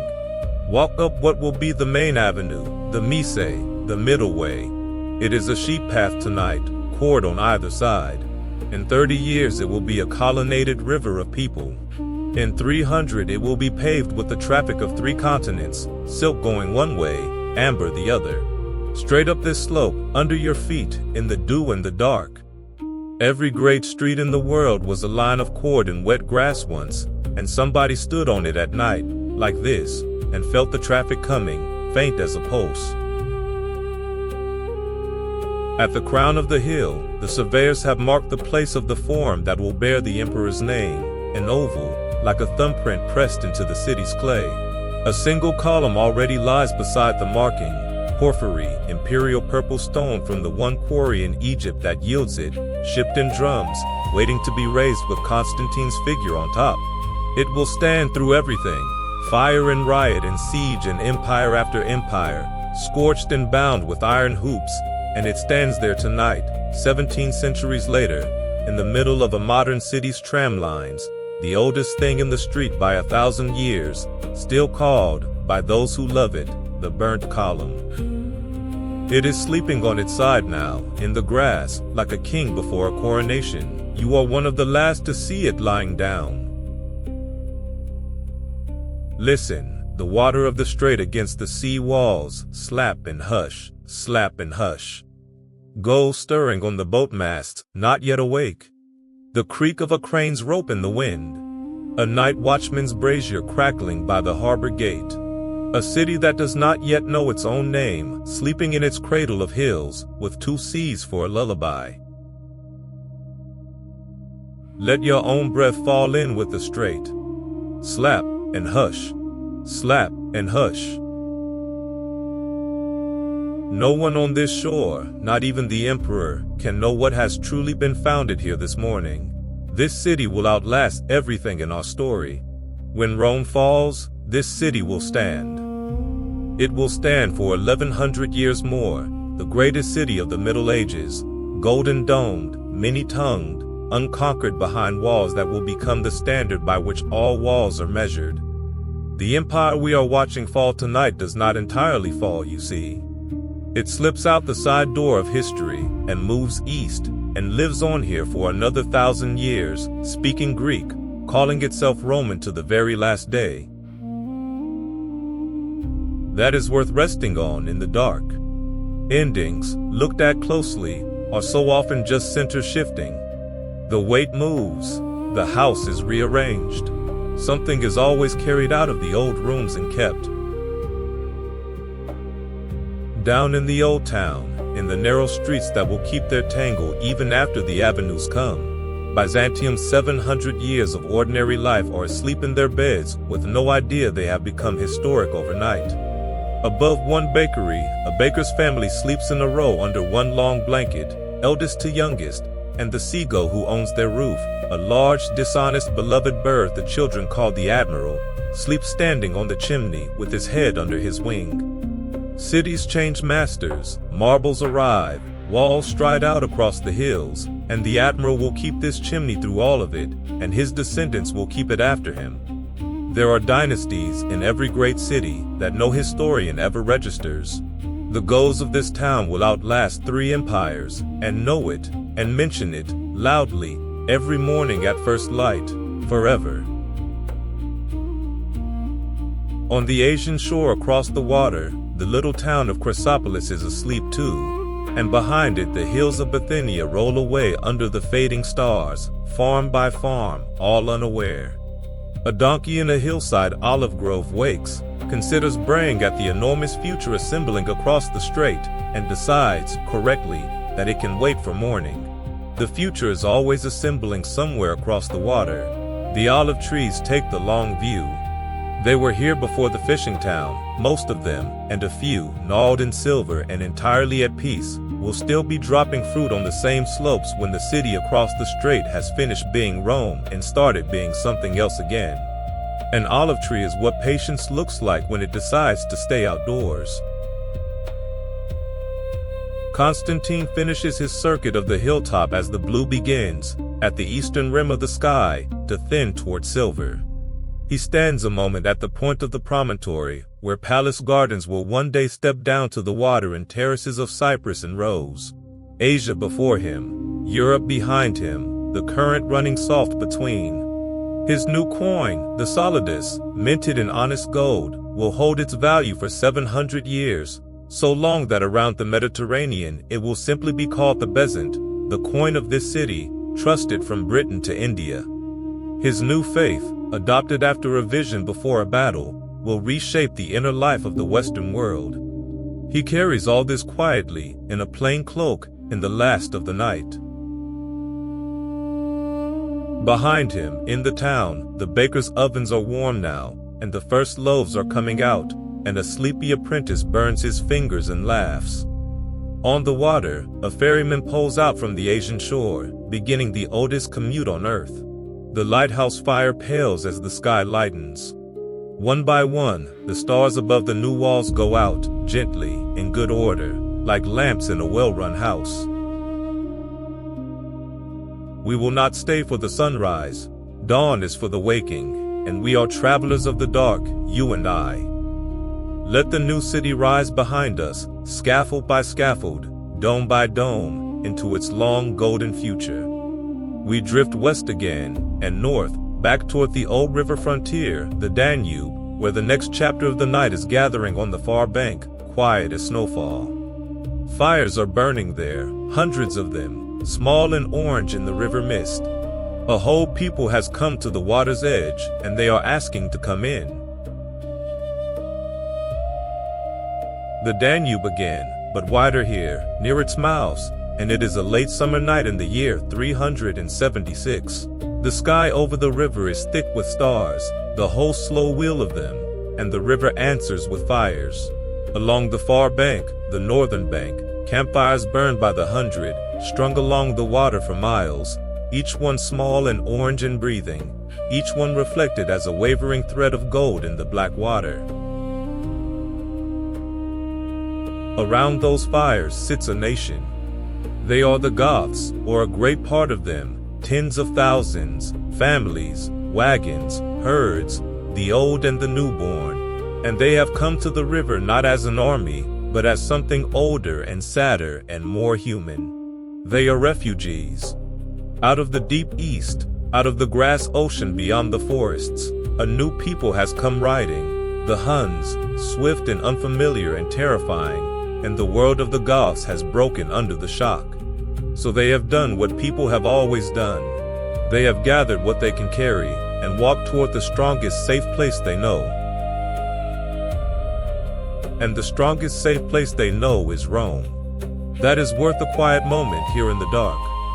To the frightened peoples of the north, the empire is not an enemy tonight. It is the light under the door. Listen to their camp from our hillside across the water. It is not a fearsome sound. It is a vast, soft murmur, like a city with no walls. Somewhere a baby is being sung to, an old song in a language Rome does not know yet. Cattle shift and low in the wagon lines. A smith's hammer taps somewhere, mending a wheel rim by firelight, unhurried. 10,000 small suppers have been cooked and eaten. The fires settle, and spark, and settle. On the Roman bank, the sentries watch the constellation of camps and send their reports, and the reports climb the ladder of the empire, and in his palace the Eastern Emperor, Valens, considers. And he says, yes, let them cross. The empire is old and wise in this. It has taken peoples in before, settled them on empty land, recruited their sons. Rome has always digested the world. It is one of the secrets of her long life. So the crossing begins, and for days and nights the river is covered with boats and rafts, going and returning, and the Goths come over, family by family, into the empire. What follows is a story of mishandling, and it can be told softly and briefly, because the night does not need its details. The officials sent to feed the newcomers were corrupt, and the hungry were mistreated, and dignity was taken from people who had already lost everything else, and within 2 years the guests had become an army in the land. And in August of 378, near a city called Adrianople, that army and the Emperor Valens met, and the day went to the Goths, and the emperor did not come home from it. It was the worst day for Roman arms in 500 years, and the men of the time felt the ground shiver under everything they knew. But here is the truth the frightened men of that time could not see, and you, drifting above the centuries, can. The world did not end. It never does, quite. 4 years later, a steadier emperor, Theodosius, made peace, and the Goths settled inside the empire as allies, farming, trading, sending their tall sons into the legions. For a generation there was quiet again. The two nations lived side by side, intermarried, borrowed each other's words and gods and recipes. History books draw a hard line at Adrianople. Lived life drew no such line. Lived life went to market. Let your breathing go the way of that thought. The ground shivers, and then it stills, and people go to market. Stay a while on the night riverbank, because it deserves a gentler last look. The crossing is paused in the dark hours. The boats are drawn up on both shores. On the southern bank now too there are fires, the first Gothic fires inside the empire, and around one of them a Gothic grandmother is telling children a story about the grass ocean, so they will not forget it, and 2 Roman boatmen off duty are sharing her fire because the night has a chill, and one of them is learning, laughing, his first 3 words of Gothic. Move among the wagons on the southern shore, quietly, the way the night moves. The Gothic wagons are houses on wheels, high-sided, roofed with hides, and each one is packed with the strange cargo of flight, the things people take when they can take almost nothing. not always the valuable things, the right things. A quernstone for grinding, heavy as sin, because bread is life. A bag of seed grain that will not be eaten no matter how hungry the winter, because seed is next year. An old sword too notched to sell, because it was a grandfather's. A cradle, occupied. Under one wagon, a dog of no describable breed has arranged himself at full length against a sleeping boy, on the theory, correct, that this is his job now. At the edge of the firelight, two men sit up late over the embers, a Gothic elder and a Roman river pilot, with a wineskin between them and almost no shared language, and they are managing, as men at fires do, with the wine in the fire filling in the grammar. The pilot is explaining, mostly with his hands, the empire the Goths are entering. Roads he shapes, cities, walls, courts, taxes, especially taxes. The elder nods slowly at each shape, and offers back his own, the grass ocean, the riders, the long walking. Neither understands the half of it, and both understand the whole of it. Two worlds are trading their shapes across a fire, in the dark, over wine. Most of history's real treaties were signed exactly like this, and never written down at all. The river slides between the two shores of fires, carrying stars. It has seen everything, this river. Marcus with his tablet, the legions with their bridges, and now a whole people folded into the empire's story. Rivers make the calmest historians. They record everything and judge nothing and carry it all eventually to the sea. And the Goths are inside the story now, for good. Their road from this riverbank will be long and winding, and one branch of it, a generation from tonight, will wind all the way to the gates of Rome herself, led by a king with a name like a bell, Alaric. He is here tonight, somewhere in the fire-lit camp, a boy, asleep in a wagon under a wolfskin, dreaming of nothing at all. Before the camp sleeps entirely, listen once more, because there is one sound in it that deserves keeping.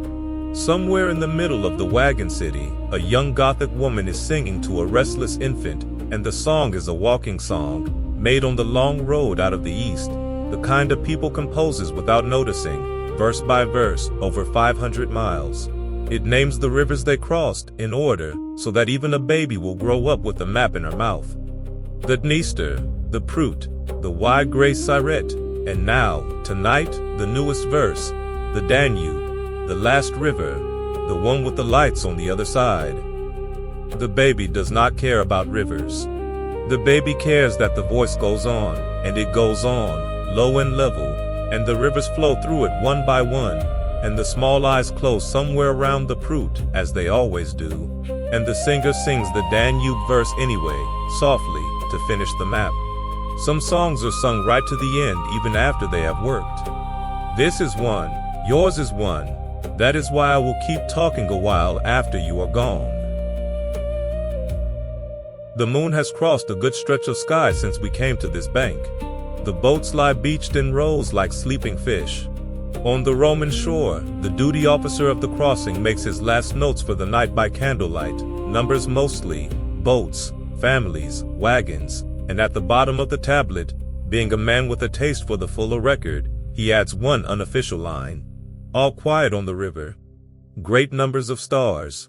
He is not wrong about either. Sleep gathers the camp in, fire by fire. The smith puts up his hammer. The grandmother finishes her story, and the children are carried to the wagons, boneless with sleep, the way children everywhere are carried from fires to beds. The murmur of the nation sinks to a breath, and the two rivers run on side by side in the dark, the Danube and the sleeping people, both moving slowly, slowly, toward the turning of an age. It is the year 410, an August night, and we are standing on the Aurelian walls of Rome, the great brick walls that the soldier emperors built in the hard years, 12 miles of them around the old capital of the world. The moon is large and low. The air is warm and very still, and something soft is drifting down through it, catching the torchlight along the battlements. Ash, fine as snow falling gently from fires burning somewhere in the city below. Rome has been taken, and what you notice, standing here in the truth of the night itself, is how quiet it is. The king outside, and now inside the walls is Alaric, the Goth, the boy from the river camp grown into a king in middle age, and his story with Rome is long and strangely intimate. He was not a stranger from the dark forests. He was a Roman general of Gothic blood who led his people inside the empire for decades, serving it, fighting for it at times, asking again and again for the thing the court would never securely give: land and wages and a title and a place. He besieged this city twice before tonight, and twice was bought off and twice withdrew, still asking. There was a shabbier bargaining behind these walls than any fighting before them. And at last, tonight, someone, no one will ever know quite who, opened the Salarian gate from within, and the waiting was over. Alaric gave his people 3 days in the city, and gave them rules, and the rules, remarkably, largely held. The great churches were declared sanctuaries, and their treasures in the crowd sheltering inside went untouched. This was, as sacks of cities go in the ancient world, a strangely restrained one, almost mournful, a taking of wages more than a destruction. The fires are real, and the fear is real, and there is grief in the city tonight that must not be talked away. But Rome is not dying. The city will bury its dead and mend its roofs and be holding chariot races again within a few years.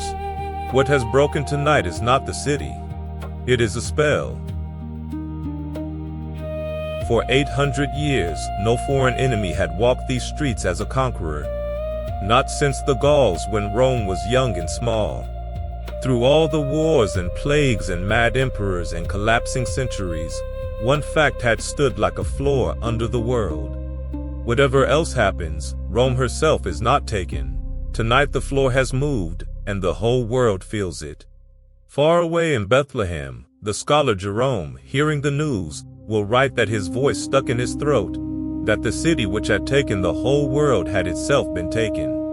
In Africa, a bishop named Augustine will begin, because of this night, a great book called The City of God, arguing that no earthly city was ever meant to be eternal, and that this is not despair, but comfort. Only things that were never alive can never die.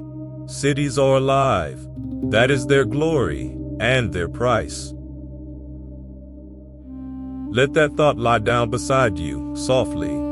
Everything you love is mortal, and that is precisely why tonight, this hour, this breath, is worth so much.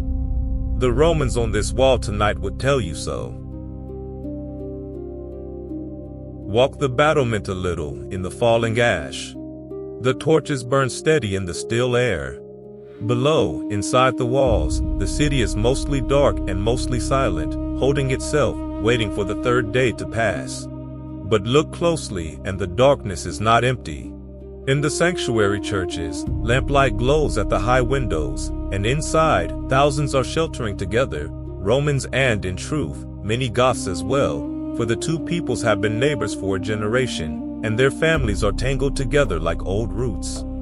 Somewhere near the forum a single dog barks, twice, and stops. The Tiber slides through the city, dark and unbothered, smelling of summer, reflecting the fires as it once reflected festival lamps, making no distinction. Come down from the wall carefully by the sentry stairs into the streets of the taken city, because the streets have their own truth tonight, and it is gentler than you fear. Here on the Caelian hill, the lanes are empty and the doors are shut, but behind the doors there is life, close and warm and listening. In one house, a whole extended family and their neighbors are gathered in the inner room around 3 lamps, and the grandmother, who has decided that fear is a poor use of a night, is telling the old stories, the wolf, the twins, the geese that saved the capital, her voice low and steady, a wall inside the walls. The children sleep against the adults in a heap, like puppies. The adults, listening, become children for an hour and rest. Down by the river gate, a Gothic sergeant and his men have made their post in a wine shop's doorway, and the wine shop's owner, a practical woman of 60 who has outlived 4 emperors and 2 husbands, has assessed the situation and brought them soup. Not from fear, she would tell you, straightening. From policy. Soldiers with soup sit still. And so they do, spooning it in silence, big fair men far from the Danube, dazed by the size of everything. And one of them, hardly more than a boy, keeps looking up at the tenements towering over the lane, 6 stories, lamplit here and there, and asking his sergeant in Gothic, but how do they build them so tall? The sergeant does not know. Rome, even tonight, even like this, is still the tallest thing they have ever entered, and they file past its doorsteps almost on tiptoe. And the moon looks down at Rome as it looked down on the night we began, 3 centuries ago on the hill, when the lamps of 1,000,000 people glittered like embers and the world seemed settled forever. The same moon, the same 7 hills, the same river. The city beneath it has grown old, that is all. Cities are allowed to grow old. It is better than the alternative, and gentler than the histories pretend. And there are, this night of all nights, small mercies moving in the dark, and they should be counted, because they were real and the chronicles kept them. A Gothic soldier, going door to door on the Aventine, found in one house only an elderly consecrated woman, and demanded her gold. And she showed him the church plate in her keeping and told him whose it was, and the man, awed, sent word up his chain of command, and the order came back down from Alaric himself. Escort her, and the treasure, and any who wished to join her, to the sanctuary, untouched. And so there passed through the burning city a strange procession, the old woman walking ahead with the sacred vessels carried high, and behind her a growing river of neighbors who fell in along the way for safety. Romans and Goths mingled, some singing, and the sack paused along that street to let sanctuary go by. Even on the worst nights, there are corridors of decency, held open by stubborn people. There always have been. Someone is holding one open somewhere tonight. On the Pincian Hill, in an abandoned garden, the peacocks of some fled senator have the terraces to themselves, and cry once or twice into the dark, that strange, sad, beautiful trumpet, and settle. The garden's fountains still run, having heard nothing of the news. Fountains never do. By the time the water in the high aqueduct channel tonight reaches the spouts, the city it left the hills for will already be a different city, and the water will patter into the basins all the same, uninformed, silver, serene. There is a mercy in how much of the world simply does not attend our catastrophes. The vine over the trellis is adding cells in the dark. The bees in the garden wall are asleep in their wax city, which no one has ever sacked. Rome is falling, as the phrase will go, and 9/10 of everything alive in Rome is peacefully asleep. As for Alaric, the man of this night, his ending comes swiftly and strangely. Within months, marching south, he dies of a fever, still homeless, still asking. His people, the story says, turned a small river aside and buried him in its bed with his treasures, then let the waters back over him, so that no one might ever disturb him, and no one ever has. The king who took Rome sleeps under running water, in a grave the world has never found.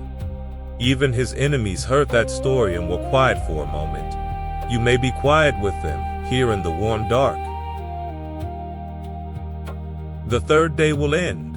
The Goths will march away south, laden and unsatisfied, and the gates will close behind them, and the city will breathe. The ash will be swept from the doorsteps. The sanctuaries will empty into the streets, blinking, embracing, counting, and the long story will go on, quieter now, westward into the marshes and eastward into the new city, for the empire has many rooms and has only closed the door on one of them. The ash falls, thinner now, like the last snow of a season. A sentry on the wall, a boy who has seen too much this week, leans his head against the warm brick, just for a moment, and the moment becomes sleep, and no one wakes him. Let him sleep. Let the whole broken, breathing, undefeated old city sleep. It has earned the night, and so, by now, have you. Come out now onto the great plain. East of the rivers, east of the last Roman road, the land opens and opens until there is nothing left but grass and sky. It is night on the steppe, and the wind is moving through the grass in long silver waves, mile after mile after mile, and the sky above is deeper with stars than any sky over any city, because there is nothing here to argue with them. This is the ocean the Huns came from. Wave after wave of grass, and the wind always reading it aloud. Far off, at the very edge of sight, one campfire burns, a single orange point on the black horizon, and it is enough to steer by. Nights on the plain are like this. One fire, anywhere, changes everything. By the middle of the 5th century, the Huns who had driven the Goths to the Danube in our earlier hour had become an empire themselves, a vast, loose dominion of the plains, and it has a single master now. His name is Attila. Rome calls him the scourge of God, and mothers frighten children with him, and that is one truth. But there are quieter truths too, told by those who actually sat at his fire. A Roman envoy named Priscus dined in his wooden hall and left us the scene, and it is strangely calm. The lords drank from gold, but Attila drank from a plain wooden cup, and ate plain meat from a plain plate, and wore no ornament at all, and spoke little, and his youngest son leaned against him during the feast, and the terror of the world stroked the boy's cheek and smiled. Even the fearsome, at night by firelight, are mostly fathers. It does not excuse the burned cities. It only reminds you that history is made entirely of people, and people are never only one thing. Facing Attila stands the last great soldier of the Roman West, and the two of them, wonderfully, are almost friends. His name is Aetius, and as a boy he had lived among the Huns as an honored hostage, riding their horses, learning their tongue, sleeping under their sky. The two knew each other of old, exchanged gifts and secretaries, understood each other perfectly. All their lives they moved like two wrestlers who had trained together, each knowing the other's next shift of weight. Once, and only once, the two friends met with everything on the table. In the year 451, Attila took his whole world west, into Gaul, and Aetius gathered everything that was left to gather, Romans and Goths together now, sons of Adrianople and sons of Italy in one battle line, and on the Catalonian plains the two armies met in the greatest battle of the age.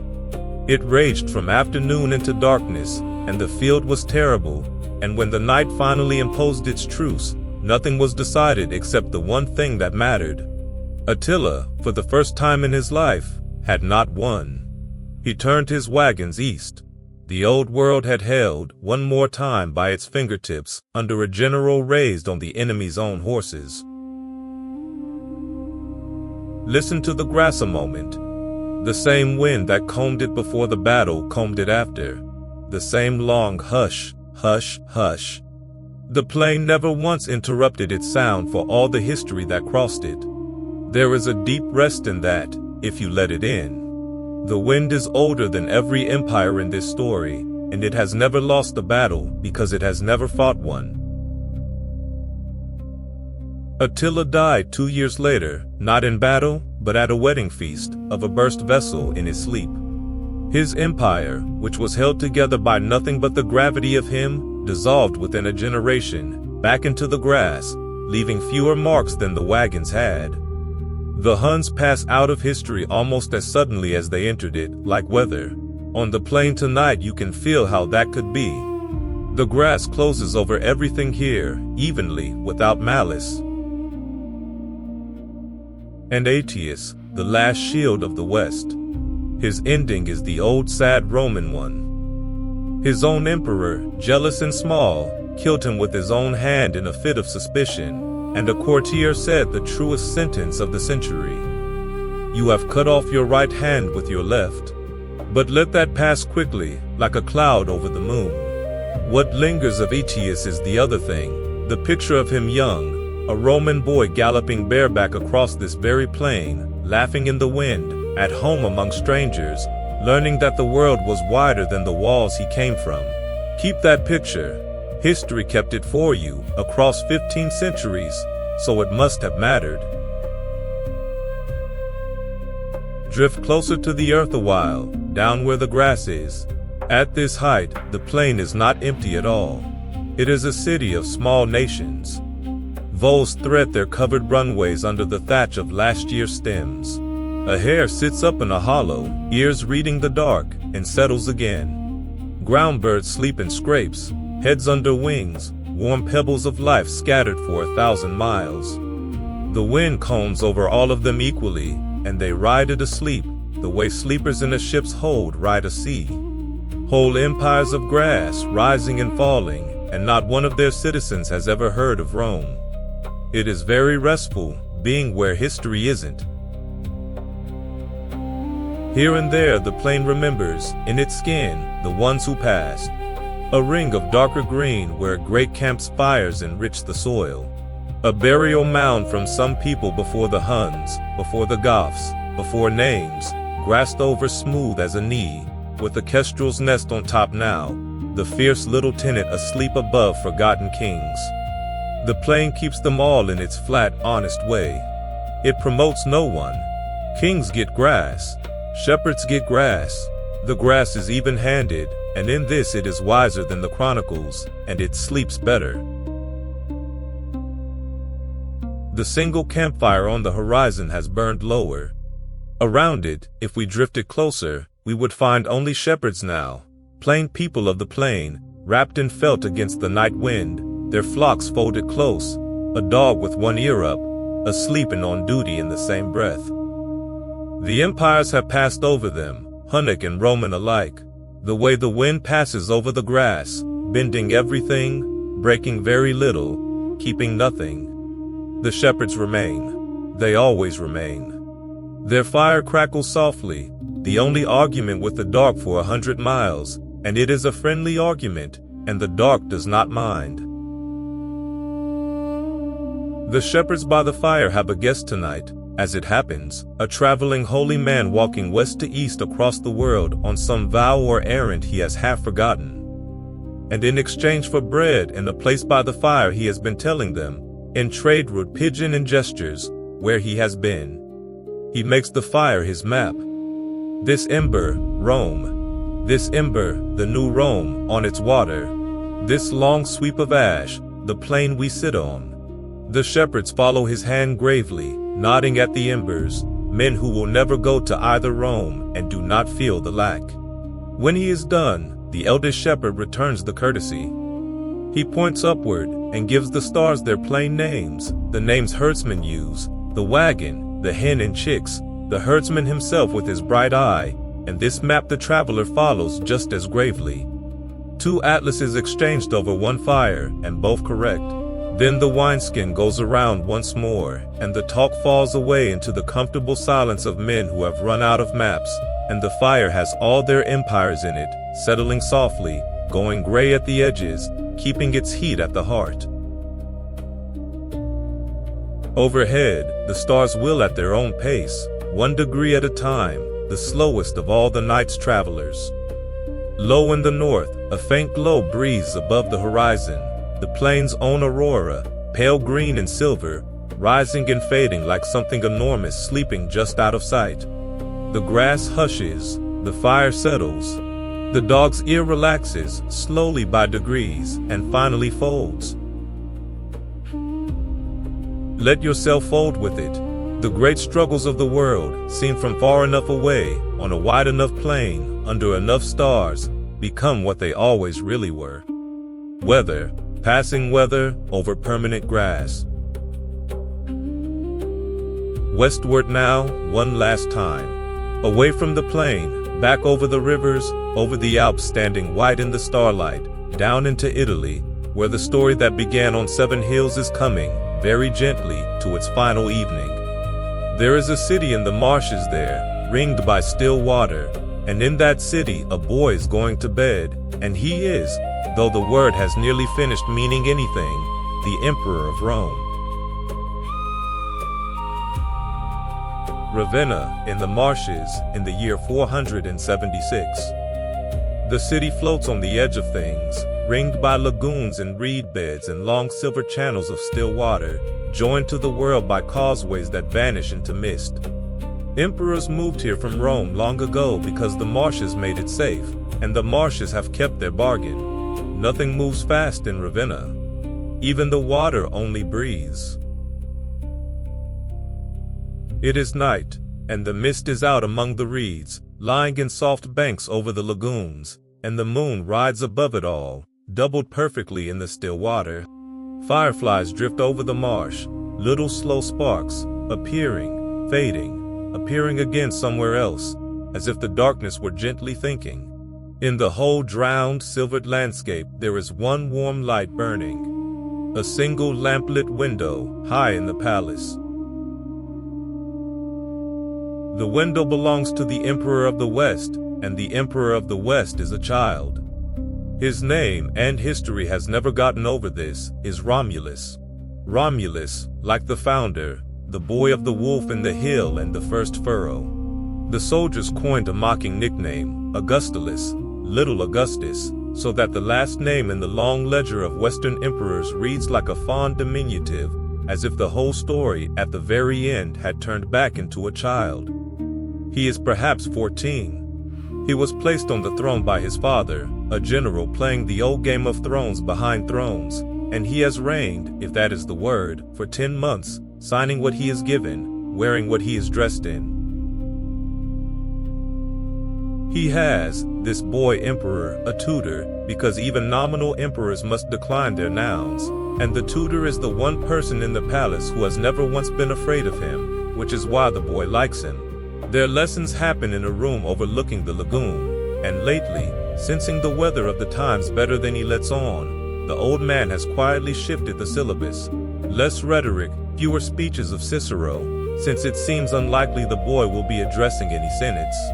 More of the poets, more Virgil, especially the country poems, the ones about bees and vines and the right month for planting, and more of Horace, who had a farm and loved it and said so at length.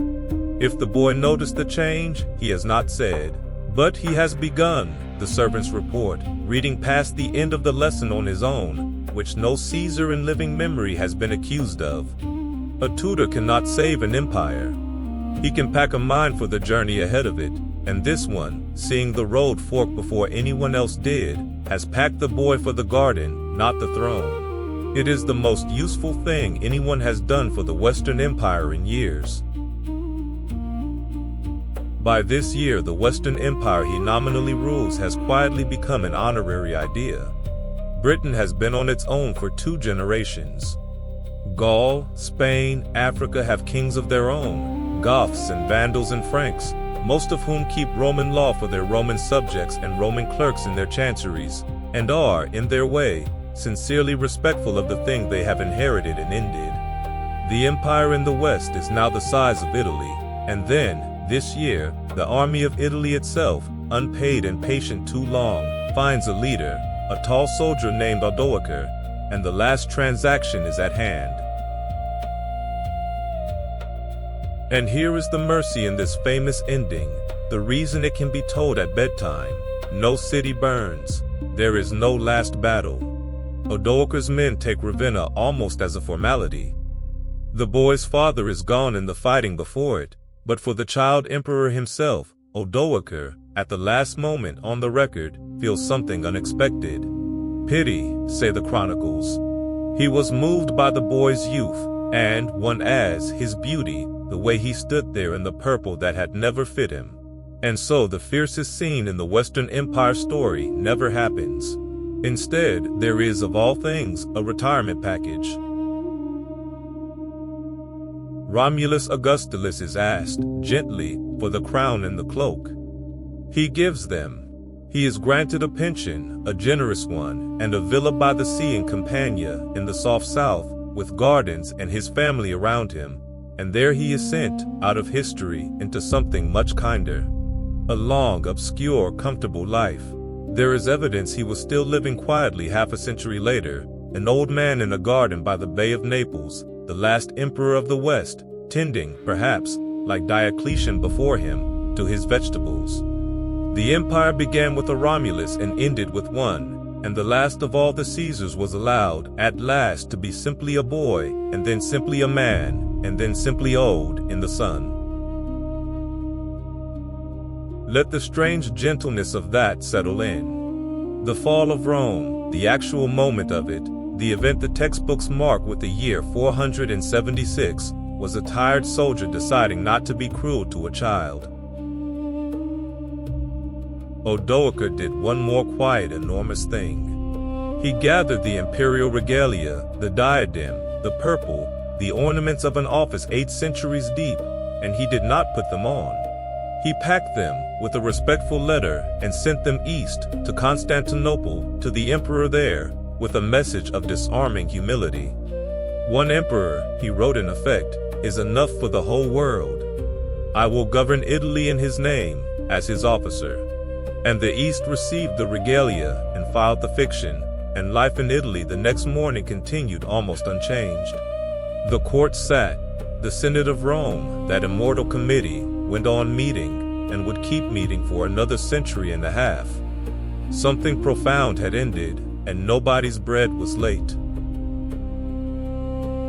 That is how the Empire of the West went out. Not with a crash, but with a courteous parcel, sent east by a practical man. The falling of great things, it turns out, can be as soft as this. As soft as this hour of yours now, with the book of the day closing page by page. Ravenna itself deserves a slow last circuit, because it is not a sad city tonight, whatever the date says. Drift over its water streets, its canals threading between brick churches, its causeways lined with sleeping fishing boats. The city is full of craftsmen who came for imperial wages and stayed for the light, and in their workshops tonight, on trestle tables, lie squares of colored glass and gold leaf and cut stone, the little tiles of the mosaic makers, sorted into bowls by shade like a spice market of pure color. In the years just ahead, freed from paying for legions, this town will spend itself instead on beauty, and line its churches with mosaics of such deep blue and gold that visitors, 15 centuries from now, will stand under them in silence with their necks bent back, unable to say anything at all. Empires end. Blue and gold, apparently, do not. In one of those churches, a night shift craftsman is at work even now by lamplight, high on the scaffolding, setting the last tiles of a starred sky into the curve of a small dome. He places each gold star into the wet plaster with a little press of his thumb, and steps back along the plank, and squints, and is satisfied, one star at a time. He does not know the empire is ending down the street. If you told him, he would consider the news and then point out, reasonably, that the plaster is drying and stars do not set themselves. His dome is there tonight, in our own world, every star where he pressed it.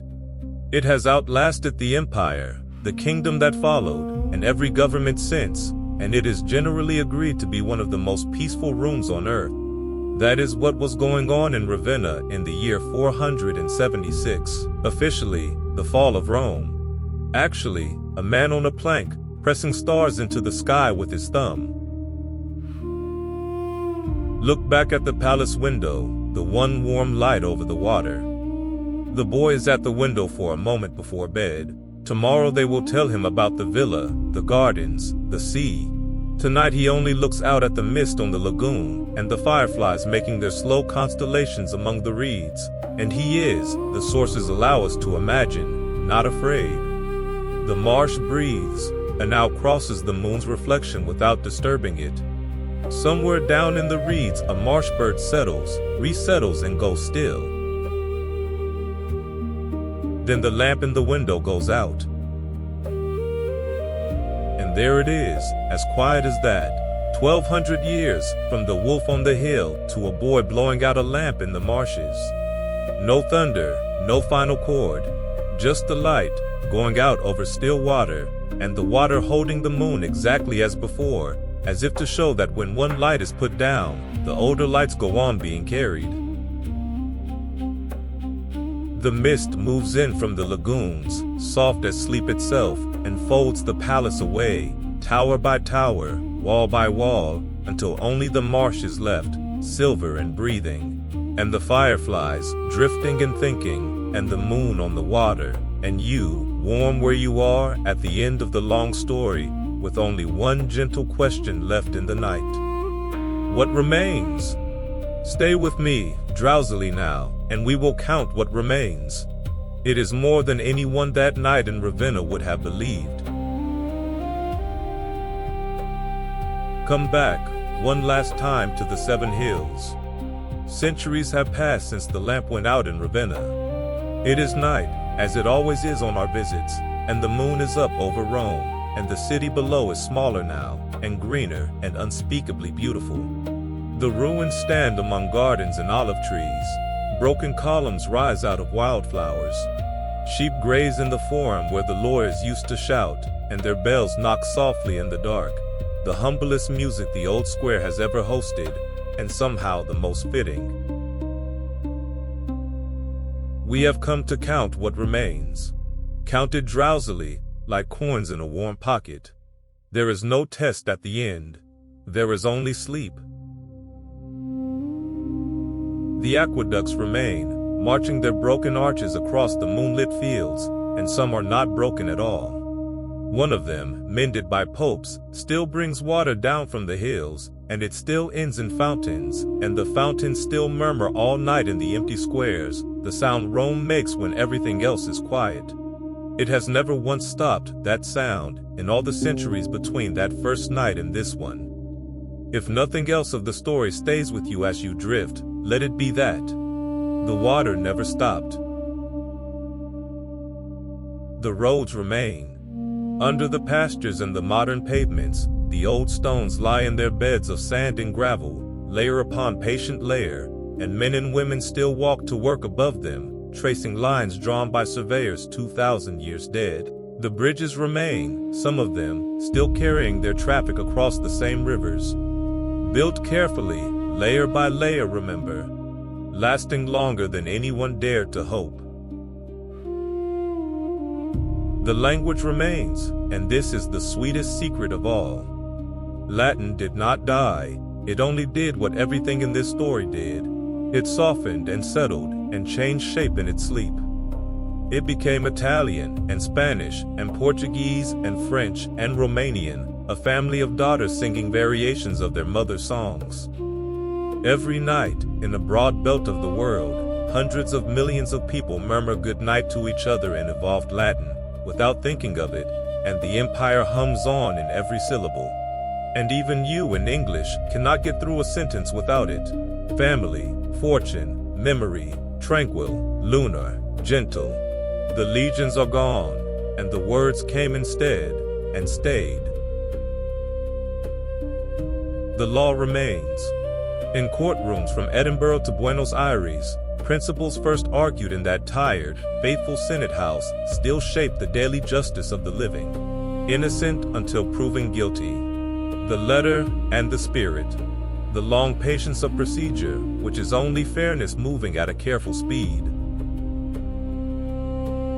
The new Rome remained for 11 more centuries, golden on its straight, keeping the books, copying the poets, calling itself Roman to the end, so that the story we watched tonight was never really a death, only a very long bedtime, in one room of a very large house.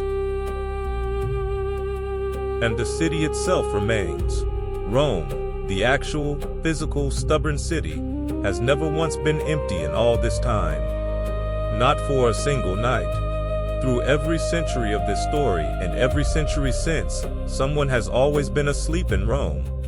Think of that unbroken chain of sleepers, night after night after night, from the shepherds on the first muddy hill, through the million dreamers of the Golden Age, through the frightened nights and the quiet ones, to the boy who tonight, this very night, in an apartment above the old walls, has fallen asleep with the window open and the fountain talking softly below. You are joining that chain now from wherever you lie. Sleep is the oldest empire, and everyone belongs to it, and it has never fallen. The habits remain, and they are the empire's most secret survival. The Mediterranean world still eats a long-laid dinner and argues at the table, lovingly, as a form of dessert. The bath became the spa, and the forum became the piazza, and the evening stroll to see and be seen, which every Roman town performed at dusk, is performed at dusk to this day in every one of those towns, generation after generation, an unbroken ritual of ambling. Calendars remain. July is still Julius. August is still Augustus. Every leap year is Caesar's, personally. The empire did not leave. It moved in with everyone and changed its name and does the dishes. Even the stories remain, which is to say, this one does. Tonight, on every continent, in how many thousand rooms, people are being read or told or played some piece of Rome as they fall asleep, this very tale among them. The city that told itself it was eternal turned out to be right in the one way it never planned. It became a story, and stories are the only empire whose borders never move except outward. You are inside those borders now, a province of the drowsy, paying your taxes in breath. The moon stands over the Colosseum, as it stood over the legions and the Goths and the sheep. An owl keeps the night watch on the Palatine, where the palaces of the emperors have crumbled into fragrant pines. A cat, descendant of temple cats beyond counting, crosses the forum on its ancient rounds, past the three white columns still standing against the stars, and pauses at the spot where the sacred fire burned, where a priestess once sat up so the city could sleep. The fire is out, long out. But the arrangement, the deep arrangement, holds. Somewhere in every city, in every age, someone is awake so that everyone else may rest. Tonight, wherever you are, it is not you. The watch is kept. You are relieved of duty. And the gardens remain, this above nearly everything, because Rome's truest empire was always the garden. Everywhere the legions wintered, orchards followed, and the conquered lands kept the trees long after they had returned the provinces. The cherry came west in a general's baggage, the peach and the walnut up the long roads, the grape north to the Rhine and the Moselle, where its descendants ripen on the same slopes tonight. Half the kitchen gardens of Europe are the empire's living veterans, demobilized and gone local, parsley and fennel and rosemary holding their little positions by cottage doors from Scotland to the Sahara. When you next pass a walled garden warm in the evening, an old espaliered pear doing its slow arithmetic against the brick, you are reviewing the last legion, and it has never once been defeated, and its orders have never changed. Grow, hold the wall, feed whoever comes. Somewhere in the ruins below us, tonight as every night, an archaeologist of a much later age will one day kneel with a soft brush and clear the earth, gram by gram, from a small household altar, and find, still legible after the centuries, the two little painted household gods and the inscription of a family whose name means nothing to any record. And the professional's word for what happens next is recognition. The kneeling scholar, 20 centuries removed, knows this altar completely, because there is one like it in every home there has ever been. The shelf of small treasures, the candle, the photographs, the gods change costume, and the household endures, and whoever tends a windowsill tonight with a plant and a picture and a small light is Roman enough for any census. The empire's last address was never the palace. It was the shelf by the bed. It is within reach of your hand right now. So let it all go now, gently, the whole long story. Let the emperors go, the good ones and the frightened ones. Let the wall in the mist go, saying its one word, safe, safe. Let the rain on the tent go, and the philosopher inside it, laying the day down completely. Let the cabbages go, and the moon path on the Adriatic. Let the new city go, rising golden out of the blue hour. Let the river of fires go, and the grandmother's story, and the king asleep under running water, and the wind in the endless grass, and the fireflies over the marsh, and the lamp in the window, and the boy, old at last, dozing in a garden by the sea. They are all asleep now, all of them, the whole empire, safe in the deep dormitory of the past, where nothing can trouble them again, and where they wait, perfectly patient, to be visited on any night you please. This story has no end that needs mourning, and no lesson that needs remembering. Rome was, and is, and you are warm, and the water in the fountains goes on murmuring in the dark. Eternal, the Romans said of her. They were wrong about the marble, and right about something better. What is loved and retold does not fall.